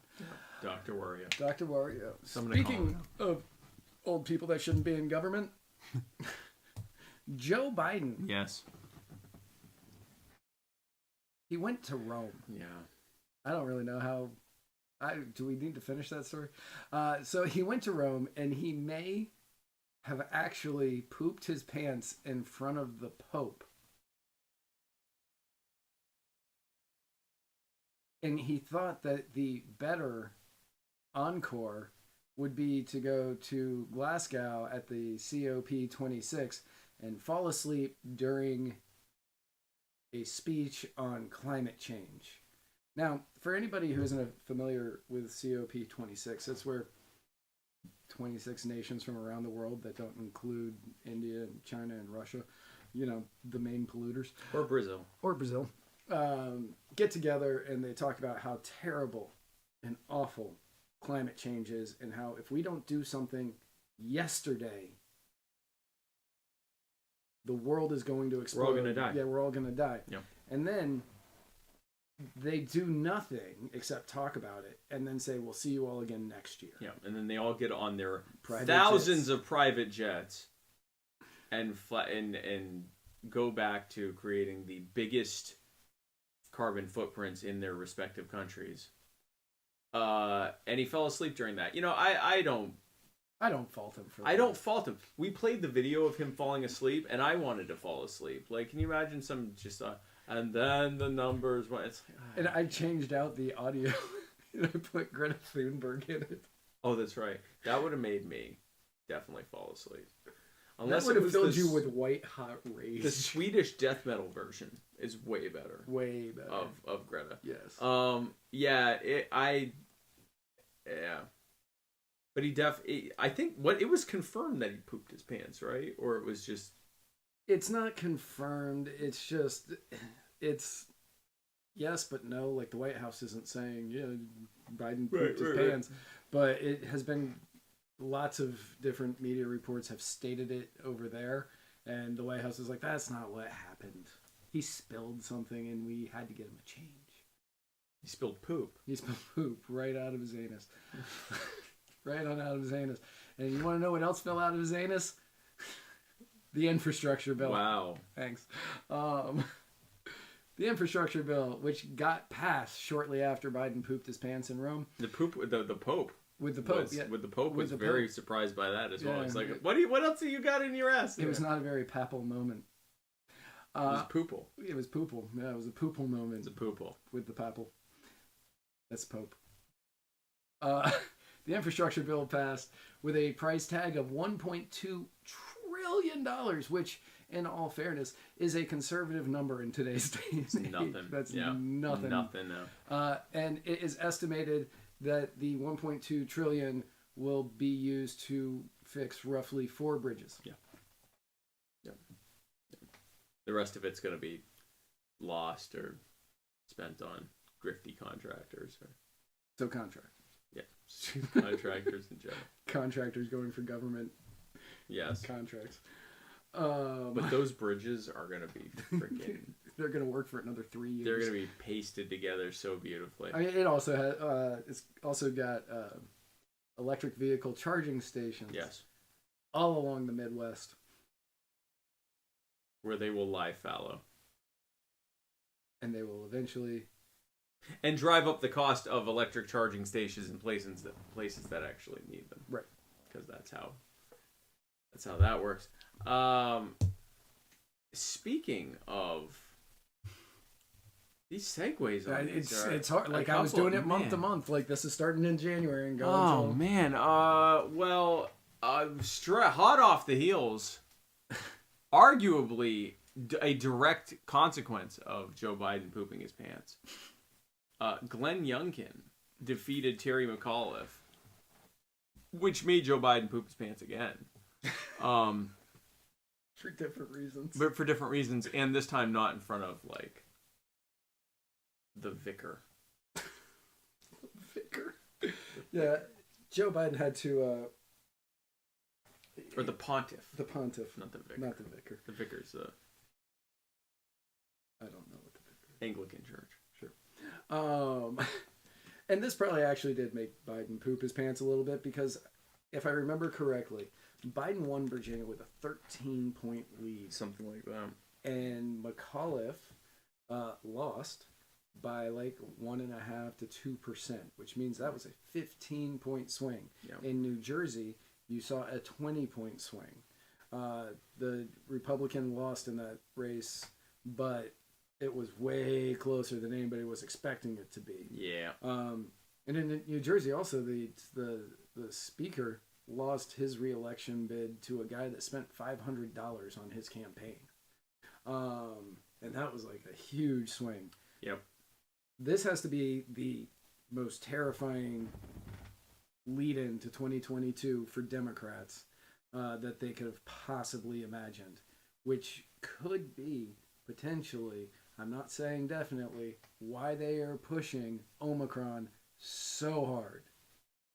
Because they know that COVID won them 2020. So they are pushing Omicron. And I don't see the narrative ending anytime before the 22 elections. But what's wild is the reason that COVID won them 2020 is because Trump was in charge. I don't know if Democrats realize that they are setting a stage of saying, vote Democrat because this thing, whatever it is, this thing, it could be anything, this thing has continued to worsen, despite the fact that we said we'd get it under control. But good news, it's not our fault. It's the fault of a bunch of people who are largely unaffected by all this. It's their fault. It's their fault. It's the fault of the guy who's triple vaccinated and many... But won't get his 4th booster. He just got his 3rd. He'll get his 4th if he's told. No. He said that. He was like, yeah. He was like, they asked if you were like, we know you're vaccinated. Did you get the booster? He's like, yeah, I of course I got the booster. You know, I need to be protected. I mean, the guy's like 76. Like, I get it. And he's overweight. I get it. If you are of a certain age and you have certain health problems, I have no problem with you getting the vaccine. I don't have a problem with anybody getting the vaccine. Yeah. No, it makes perfect sense for like an elderly person with like if I were an elderly person with, you know, multiple comorbidities and overweight, I'm pretty sure I would get it. I mean, I was considering getting it before my medical team said, yeah, probably not a good idea. So the scientific libertarian said, what if the Republicans put up a candidate that wasn't complete shit? Oh, wait, what am I saying? And here are potentially your Republican nominees, or the people who are going to be running for the Republican nominee in 2020. You have Donald Trump, obviously. Yeah. You've got... Who will lose again, by the way. Like, that will... He will, like, if that's the rematch, he loses again, right? I don't think he does. Really? I don't think he loses... I don't think he loses either rematch of the possibilities. Okay. So you've got Donald Trump. You've got DeSantis, who says he's not going to run, but... So did Matt. Yeah, so did I. And he's totally running. Ted Cruz, Nikki Haley, Tom Cotton.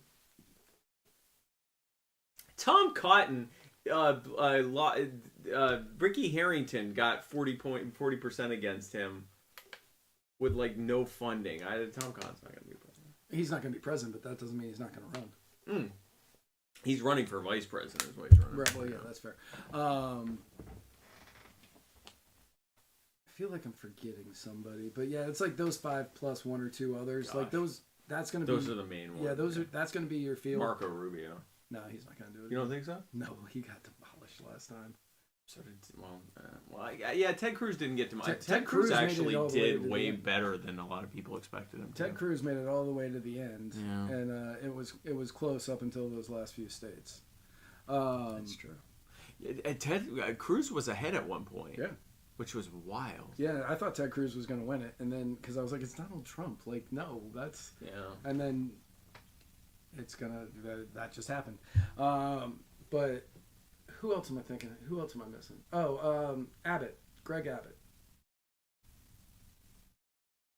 Yeah, I guess so. But he and DeSantis are saying the same thing, that we're not going to run because we want to focus on our second term. No one can say I'm running right now, because that means they're running against Donald Trump. Mm-hmm.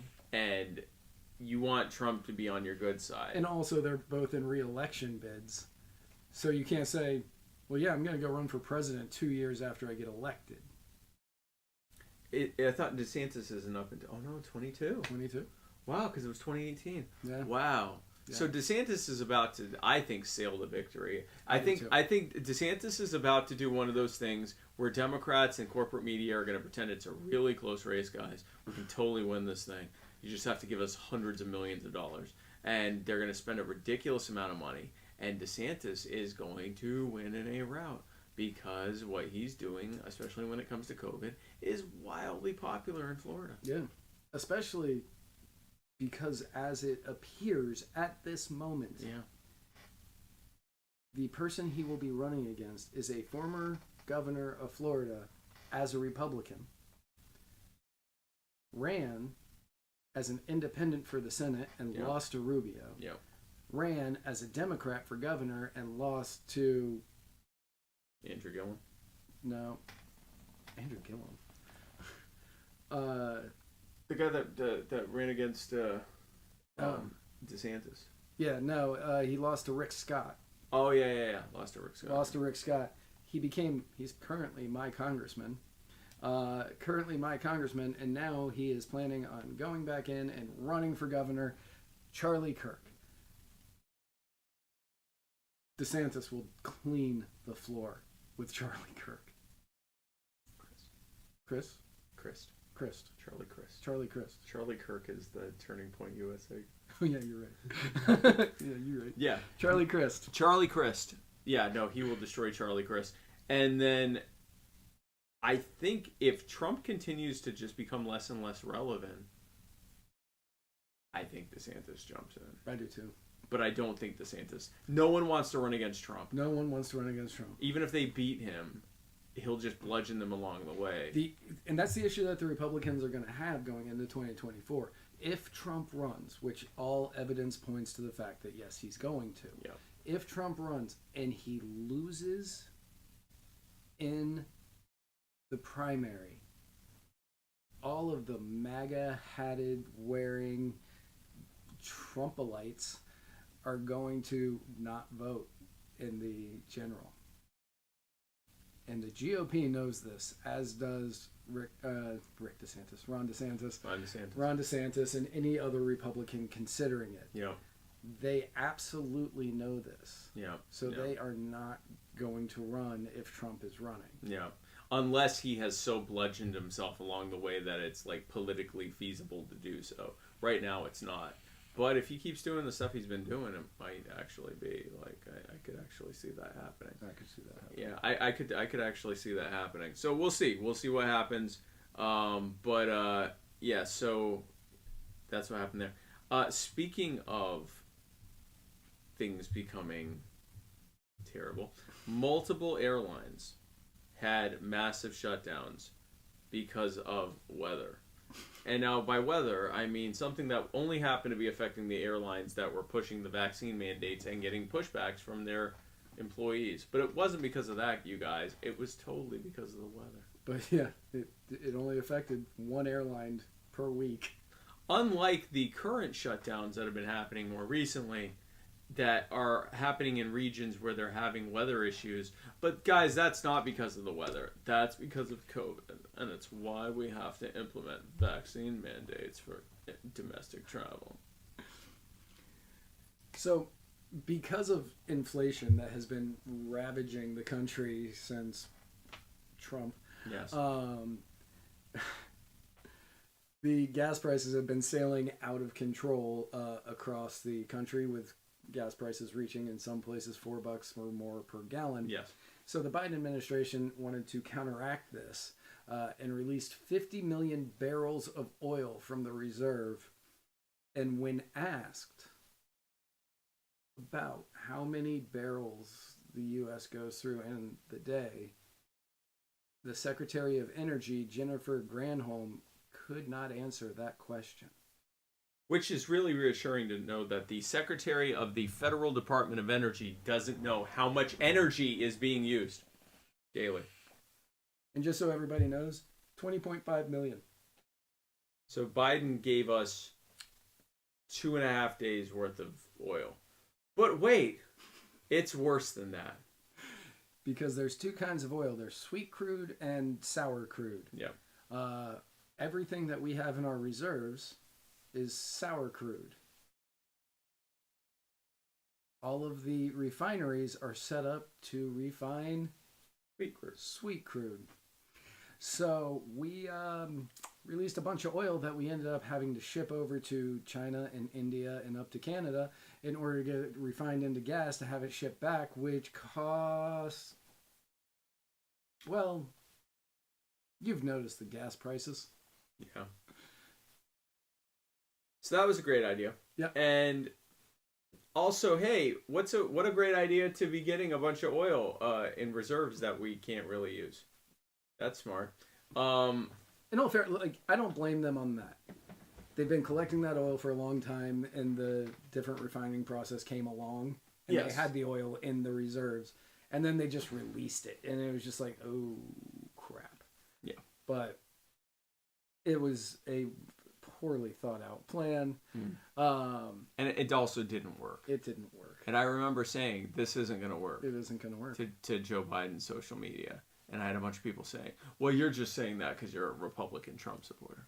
By the way, anyone who follows me on Facebook or on Twitter and sees my responses to like Democrats or to Republicans, and then you see a bunch of people replying to me, accusing me of being in the other party because I don't support that party, just know that this is a signal that you don't have to regard their opinion about anything ever, because they responded to me without taking the 5 to 10 seconds it would have taken to click on my profile and see right there who I was and therefore what party I'm a part of, because it says right there 2020 Libertarian vice presidential candidate, which means that's if they didn't take the 5 to 10 seconds to figure out what the hell they were talking about before replying to me, that means that's what they do on everything.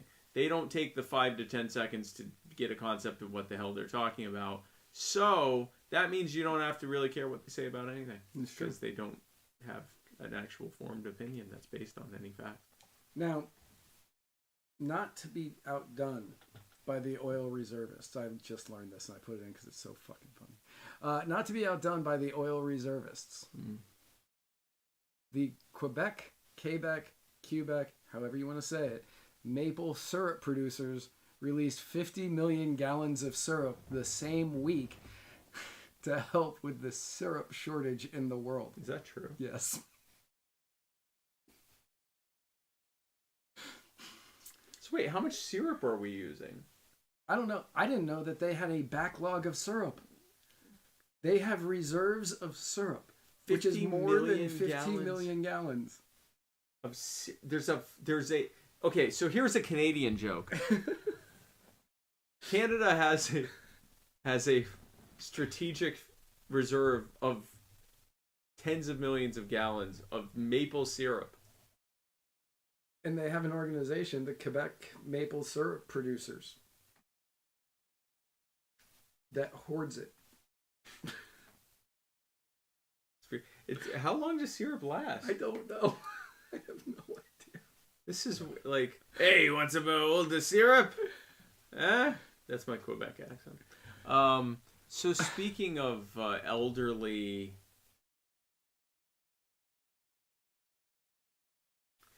Speaking of... Oh no, I can't say that. Speaking of a sticky situation... Ooh. Huh? Hey. Chris Cuomo. He got fired from CNN after he threatened to throw him down the fucking stairs. No, actually, he got fired from CNN after he was Me Too'd by a former producer, man. That's true.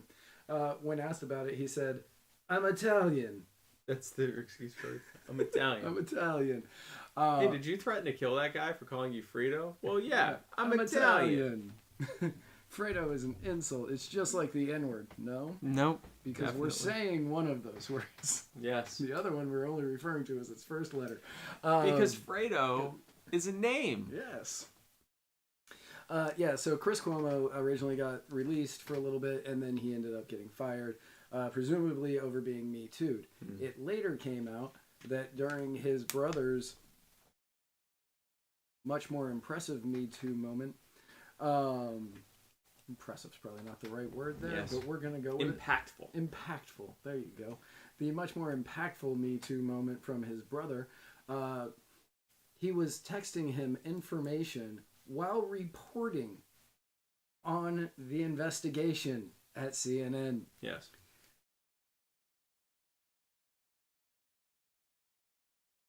Oh, and he was offering to give information so they could dox people. Yes.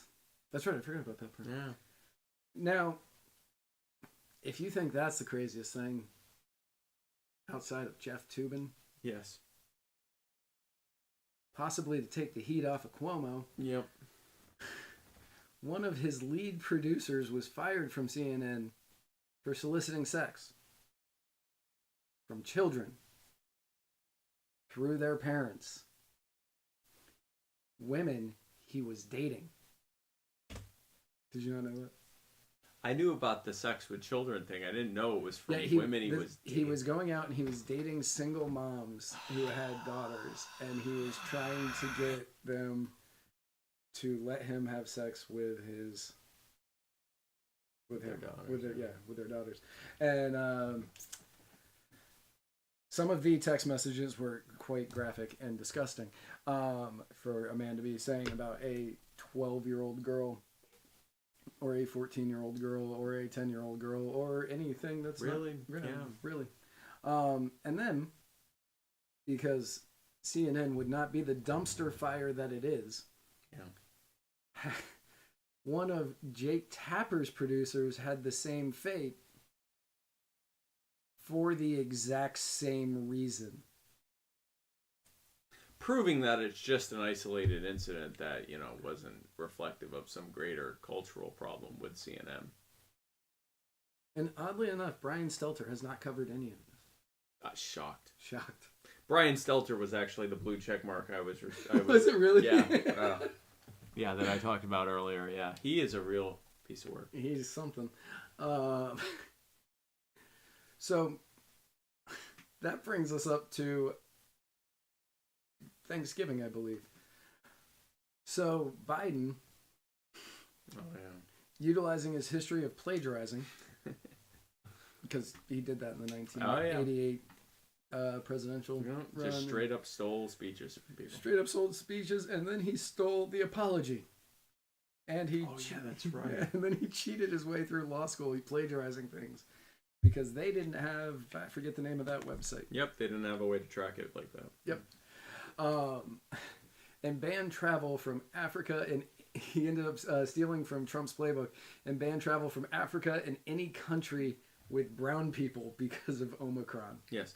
Despite the fact that it was already confirmed at that point to be in Germany, Italy, Israel, Canada, I believe, and several other northern and western hemisphere countries, white countries, and basically picking South Africa and some surrounding countries out because it was South Africa that first reported the new variant, which had already spread everywhere. Yep. In other words, hey, if you find a new variant, shut up. Because you're going to be banned from travel. In unrelated news, no variants have ever been discovered since. Yep. Then, after he banned travel from brown countries, he went on national TV and told everyone if they were vaccinated, they had nothing to fear. You could go to school, you can go to work, everything's going to be just fine. If you aren't vaccinated, a plague of biblical proportions would be knocking at your doors, so paint a red stripe above your doorway if you were vaccinated, so the angel of death knew to skip your house. Yeah, essentially, yeah. A winter of severe illness and death will come to you, and the hospitals you will soon overwhelm.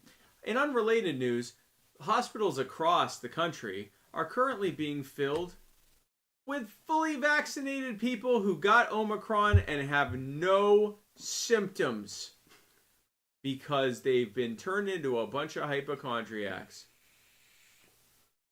And they have been so scared and horrified of this disease, which again is indistinguishable from the cold or flu for the vast majority of people.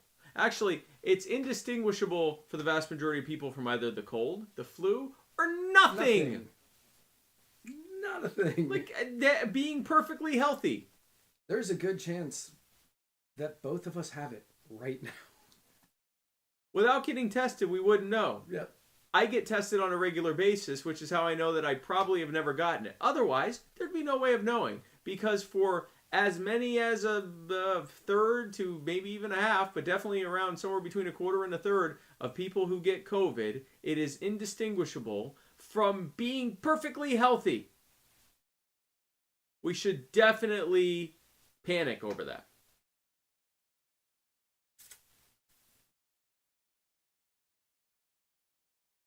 So in a way, Joe Biden was wishing. I wish there had been another paragraph who said, "For the vaccinated, you're going to have a winter of severe paranoia."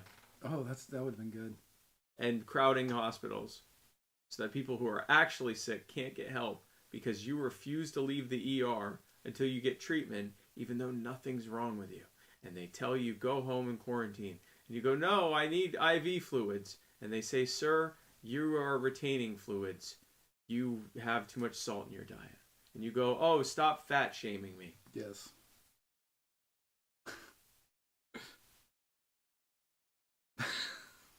You know that conversation happens every day. Every day. Every day. Every single day. You are... I know that conversation... That's an actual conversation. I'm dying of COVID. Help, please. No, sir, everything is fine. Did you assume my gender? And meanwhile, actually, it's a guy, but he's just mad that they didn't ask what his pronouns were first. And the fact that they said he needed to lose weight. Well, that pissed... Well, them. Well, him. Him. He's a man. Yes. You know who else is a man? Joe Manchin. Joe Manchin. Joe Manchin. Joe Manchin. Manchin. He's got a chin like a man. Joe Manchin killed the Build Back Better bill to... That's hard to say that fast. Build Back Better bill. To shock... To the shock... The utter disbelief of the Biden administration, Chuck Schumer, CNN, and literally nobody else. He said he'd do it. He's been saying since May he wasn't going to vote for it. And they're like, oh, he said privately he wouldn't. But he said publicly he would. Right. So... Now, this does not mean that Build Back Better is dead. No. As we reported last week. Yes. It has an unlikely savior. Do you know who that savior is, Spike? Who the unlikely savior is? Yes. No. Mitt Romney. Sounds right. Yep. Mitt Romney has a bill that has been on the floor of the Senate for quite some time, which would essentially take the child tax credit that is in Build Back Better. And it's just it's its own bill. Like I can't remember what the name of the bill is off the top of my head because I didn't put this in the notes after I read it. Mm-hmm. But if they vote that in, they can remove it from Build Back Better, and Joe Manchin doesn't have a problem with it. So Mitt Romney might be the reason that Build Back Better gets passed. That's why it's so important to vote Republican so those big government Democrats can't get in. The man was the GOP presidential nominee 9 years ago. I remember when he got in, and I'm like, oh, okay, so the only way we can stop Obamacare is with the guy who introduced the model for Obamacare. Those debates were painful. Mitt Romney's, ripping to shreds some aspect of Obamacare, and Obama would say, well, but we copied that from Romneycare. Now, if literally any other human being on Earth had run against Barack Obama, he would have had to actually defend Obamacare, which at that point was wildly unpopular. Yep. Instead of the 7.6, well, I guess of the 100 million or so eligible people to run for president, still a large number.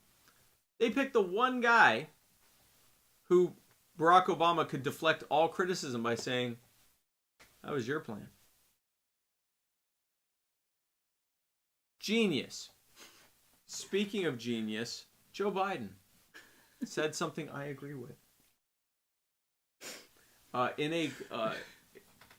yeah, you go. During the annual NORAD tracking of Santa Claus, showing you the government's just going to lie to you. Long after your parents admit that Santa's not real, the government will not give up the ghost. Yeah, they're not going to give that up. During the annual NORAD tracking of Santa Claus, Joe Biden was taking live calls, to which one of them was a gentleman who was calling for his 11-year-old son, Hunter. Yes. Or no, he had another son named Hunter, but I can't remember the son's name. And when the call came to an end, he said, and Joe Biden said, "Is there anything else?" And he goes, "Let's go, Brandon, and Merry Christmas." To which you think that they would have hung up. But instead, Joe said, "Yes. I agree. I agree. Let's go, Brandon." Basically, the president of these United States just told the world, fuck Joe Biden. And I agree with Joe Biden. Frankly. I loved his wife's Dr. Biden. I love the Good Doctor's reaction to that. The look on her face was much like the look that I was giving you during Uncle Hector, but nobody could see it. Yep. It's the look that many wives give their husbands as they suffer from Alzheimer's. This woman has the absolute nerve and audacity to give interviews where she says, "There's nothing wrong with my husband. He just has a stutter." Now, I've never stuttered myself. I've never stuttered my way. I mean, I occasionally can slip up on a word. I'm not sure I'd call myself a stutterer. But I certainly have never stuttered to the extent of saying, "Yes, go fuck myself." It'd be tough to stutter your way That's a tough stutter. That's a tough stutter. I mean, actually, I meant to say penguin. But it came out, I agree. Let's go. Fuck me. Fuck me. I'm terrible. I'm awful. I am awful. Yes. Speaking of awful. This is like a little seedlet, a future sprout for 2022. Because if this is going to be the 2022 story. You know what? I hope it is. I hope it is. I hope it is. That will make 2022 so much better than any year I remember. Yeah. NASA hired a couple dozen theologians. You okay? Yeah, it's theologians. But is it? Yeah. Theologians. Theologians. To find out how humans would react should they ever meet aliens. Which means it means nothing. It means nothing. It means they needed something to put in the news. Well, yes. It also means they have more money to spend than they know what to do with. Because they literally hired pastors to tell them what people would do. I know when I'm a scientific organization that's, heavily based on metrics, I mean, space travel is basically, math wrapped in alloy and metal, powered by flames. Yeah. I know if I were trying to figure out, something, a societal response to aliens, I would hire T.D. Jakes and Joel Augustine to tell me more about it. Yeah. What? Ken Copeland. Kenneth Copeland, little KC. Little KC. Little KC would come in and say, "Woo! Get out of my rectum. Die inside my colon." That's it. Die in my colon. So I will say, I hope this is true. Because a species that is advanced enough to leave a planet that we haven't discovered yet and come here and travel here and make contact with us is probably like an advanced planet, advanced civilization that would be able to provide us with cures to illnesses and, all these other great things. And the people are like, "Oh no, they're going to come and they're going to kill us all." and take our resources, or they're going to enslave us. They don't need human slavery. Like, if they're that advanced, they've got robotics on a completely different level. They don't need to enslave us. And if they really wanted to kill... What's that? Might need batteries, like the Matrix. Oh, yeah. And if they wanted to kill us to take our planet, they'd kill us without us ever even knowing. They're not going to... This isn't going to be like the Independence Day movie where they come in and fight. They're going to do like release some terrible... some kind of terrible virus that kills us all, or they're gonna, have put microbots that murder us all, and we don't even know what's happening. Like they're not gonna come and fight, and a scrappy group of Earthlings are gonna band together to push them away. Like that's not real, and I don't think that they would do that. So I think it would be good. I hope that this is like they've already started to make first contact. And now they're trying to figure out how to, like, prepare the public. Because I do think we'd live better lives. Or we die immediately. But I think, either way, I'll take it. Right. And that brings us to today. In which, admittedly, we got this wrong. Yeah. We were straight up wrong. We were wrong. We were wrong. We were wrong because today, Ghislaine Maxwell was found guilty on 5 of 6 counts, including trafficking of a minor. Yep. We were wrong. I think we said it was possible. We never said, like, there's no way she'll be convicted, but we felt like the fix was in. Yeah. She got convicted. She faces many years in jail now. Now, I will say this. The Black Book has not been released to the public. Mm-mm. There are all sorts of names in there. We know of a few of them. And real justice would be releasing that Black Book. And especially since it's no longer a part of an active investigation that we know of. And just leaving it out there for everyone to see who the pedophile scumbags are. Who are cool with sex trafficking. Not named Alec Baldwin. Not named Alec Baldwin. Right, because we know he's in the book. Well, yes. But... That man had a bad year. Alec Baldwin had a terrible year. Yes. You kill someone, everyone finds out you're a pedophile. What's the trifecta? Like, what is the third thing that... Oh, jeez. You're Woody Allen? I don't know. I don't know how you top that. But the third thing is? Yeah, I know, yeah. You get diagnosed with a terrible illness or something. Yeah. In all honesty, that might be an uptick because people will forgive him. It's like, oh, well, he has cancer now. I'm not going to be mad at him for being a murdering child trafficker.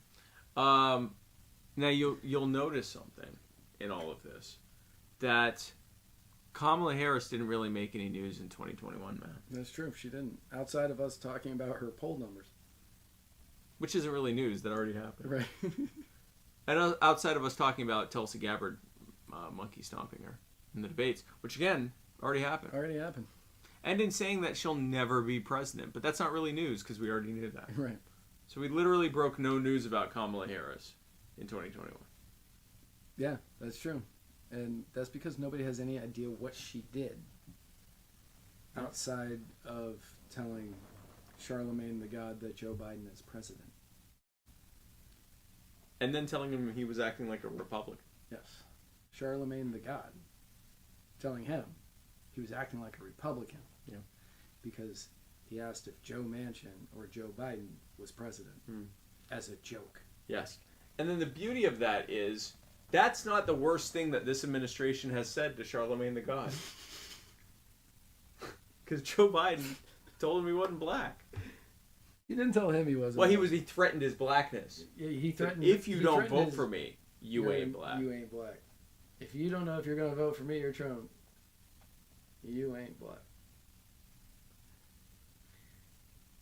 The fact that the corporate media can hear a candidate for president say that, tell a white man candidate for president in this era especially tell a black man, unless you vote for me, you're not a black person.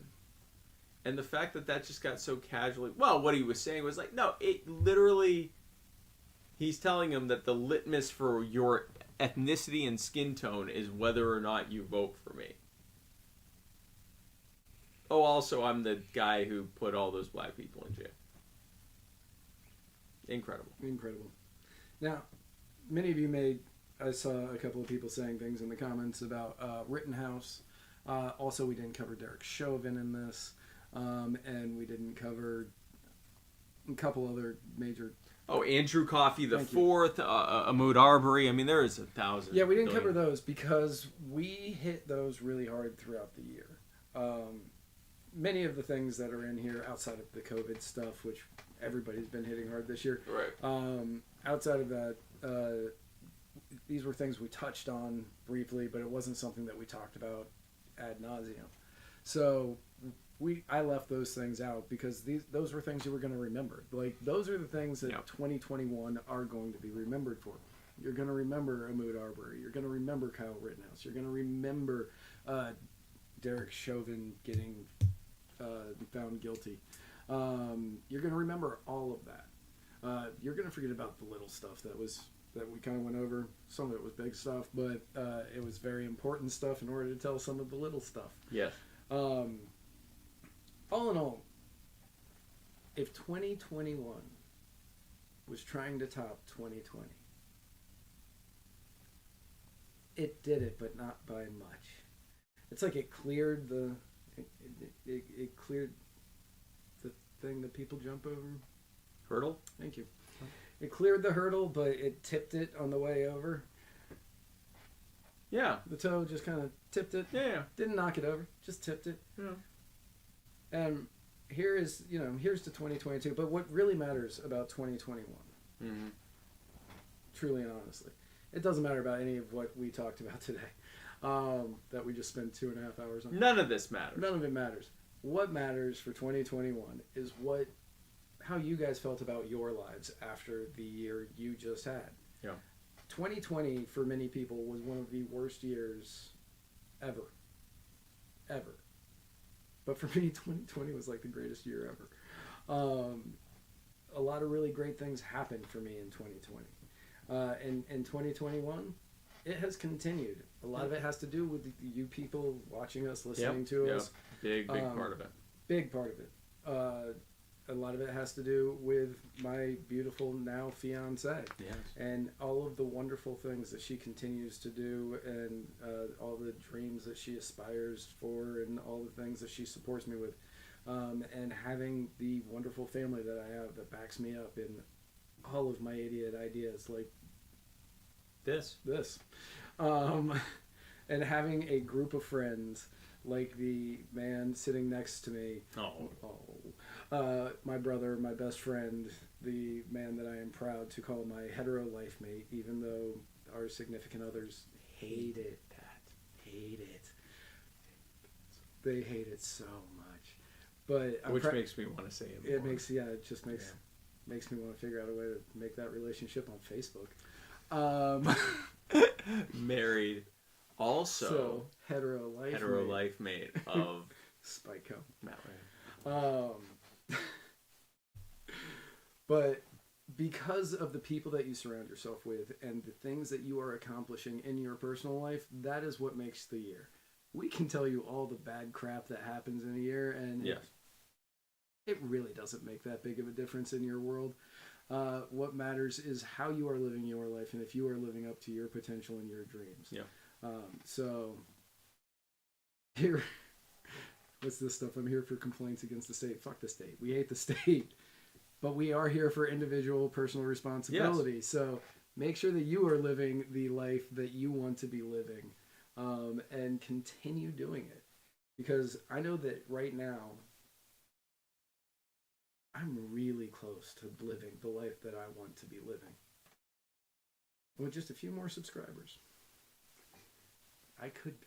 And folks, if you want to help Matt Wright live the life that he wishes to live, all you have to do is go to anchor.fm/muddiedwaters, patreon.com/subscribe and become a member of become a member of Muddy Waters Media subscriber today by going to anchor.fm/muddywaters/subscribe. And for the low price of only it's actually $9.99. Less than $10. Only $9.99 a month. An entire penny less than $10. You get exclusive access to Muddy Waters subscriber-only content. You get ad-free access to our podcast, which is this, but without ads. And in addition to that, you get to join the Muddied Zoom, which I've is never had that one. a Zoom call every month. We do a Zoom call with me and Matt and Jason and all the other Muddy Waters team members and all of the subscribers to Muddy Waters Media. So if you want to be a part of that and get all that sweet content and know that you're helping us continue to grow the Muddied Empire and help Matt finally reach the life that he wants to live, you too can do that. Anchor.fm/muddywaters/subscribe. And Thomas Paul Wade, I saw what you said that your goal was for 2022. Don't make that your goal. Don't make that your goal, because if you falter at any point, you're going to feel like you broke it. Instead, make your goal to live healthier. Yes. Make your goal to live healthier, because you're going to fluctuate. You're going to fluctuate. It's going to go up. It's going to go down. And you don't want to be defeated early.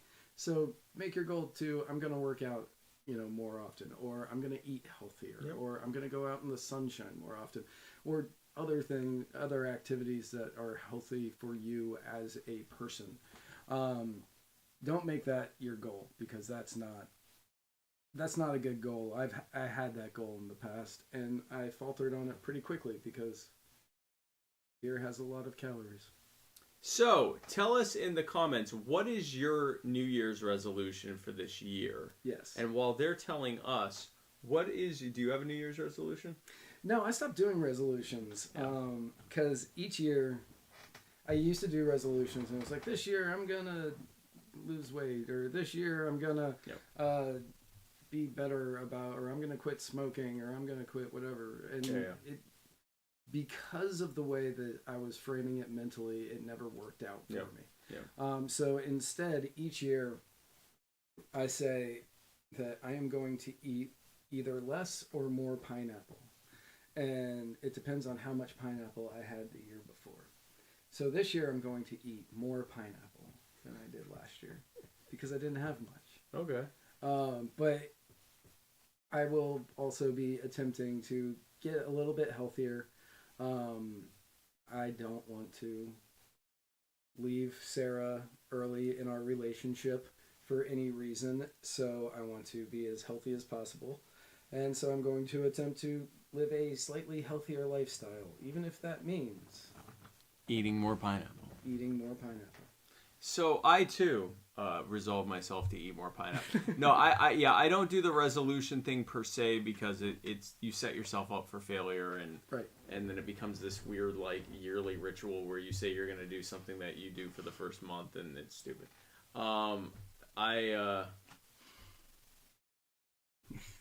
didn't see it. South Jersey Libertarian. Oh yeah. So at any rate, I'm going to. So I don't have a resolution, but I do have a pretty exciting announcement that's going to be happening next month. So stay tuned to that. But the bottom line. The same one from the summer. Well, stay tuned and you'll find out. And 6 months late. Yeah, only 6 months late. But we're going to be doing activism for the liberty movement on a level that's never happened before. So, if you enjoyed what I've been doing going around the country helping grow the movement in the last year, and what we've been doing at Muddy Waters growing the movement online over the last year, and in person in some events as well, we're taking that to a completely different level, and you're going to have a really exciting opportunity to be a part of it. So, with that said, stay tuned, because we're about to have fun with that. That's my... I'm actually at the life I want to live.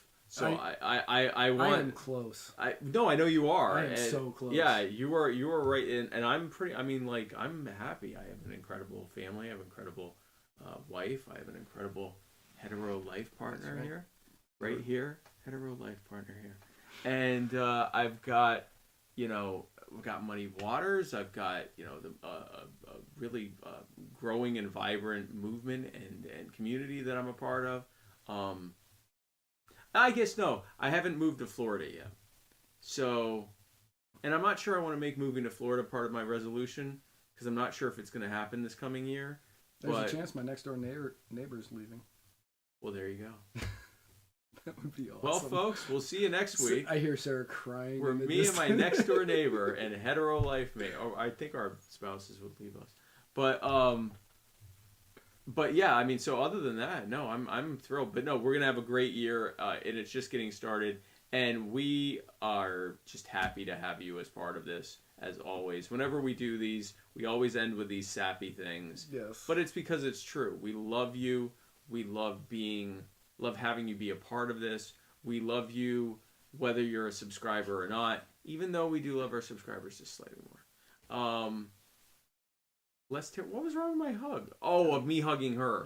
Yeah, Meg was like freaked out when she was like, "Oh my God, he's about to hug me." I'm a hugger. You are a hugger. I'm a hugger. So, but we are. He's Italian. Hey, I'm not a hugger. I'm a Jew. I'm an Italian. I'm an Italian. But we're just so happy to have you as a part of this. And next year we're just going to take this to.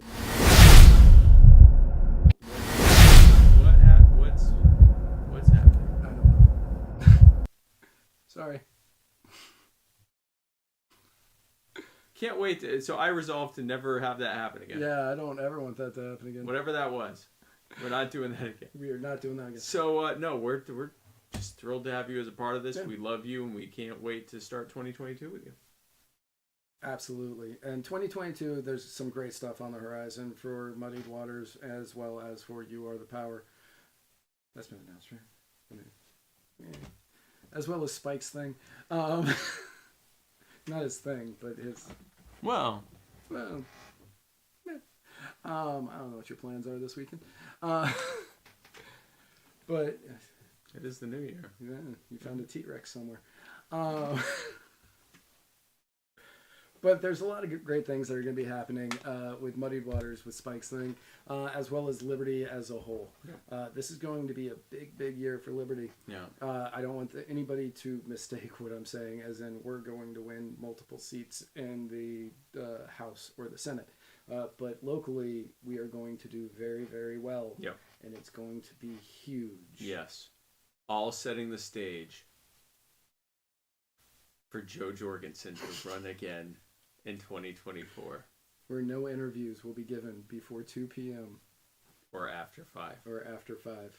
And they can't be shorter than 10 or longer than 15 or whatever. Stupid nonsense. And then she's going to take October off. Right.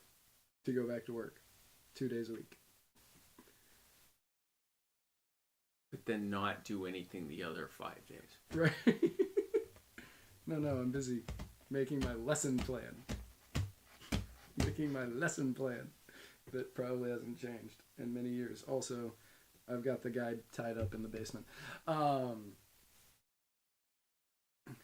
that was the good part. That was the good part. I mean, it sucked for him because he didn't read the contract and he didn't know that. But he did sign it. He did sign it. He didn't know that the password was One Giant Switzerland. Yeah. Well, and it's hard to say that with a ball gag. It's true. But thank you all so much for being a part of this. Yes, we don't have any more shows this year. No. So we will be returning next year. I'm pretty certain Jason Lyon has a show next Monday. Yep. But we will be back on our normal time and day. Yeah. Okay. Yeah. We'll on our normal date and time, January 4th, 8-ish. 8. Same muddy place, same-ish muddy time. Yes. Right here, wherever you are watching it. Thank you all so much for spending 2021 with us. We look forward to having you spend 2022 with us.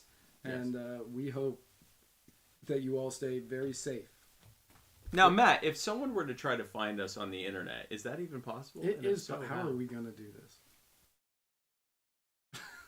We have one mic. Well, 2 podcasters, 1 mic. Yep.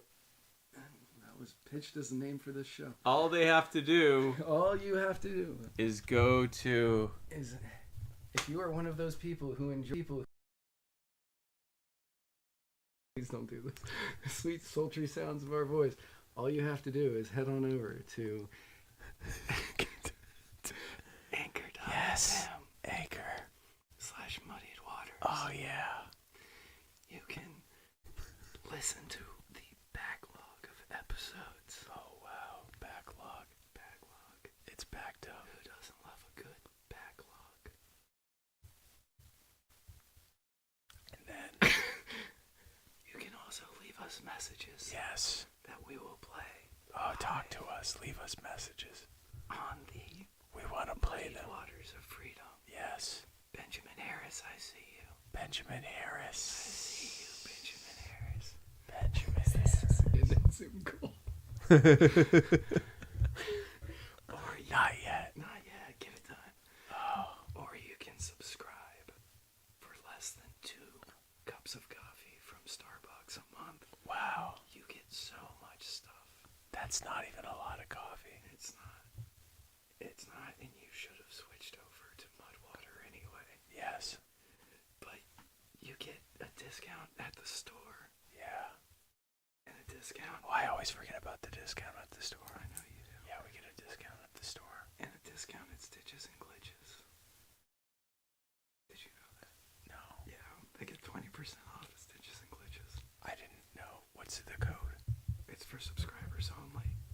Oh. I can't say it on the air.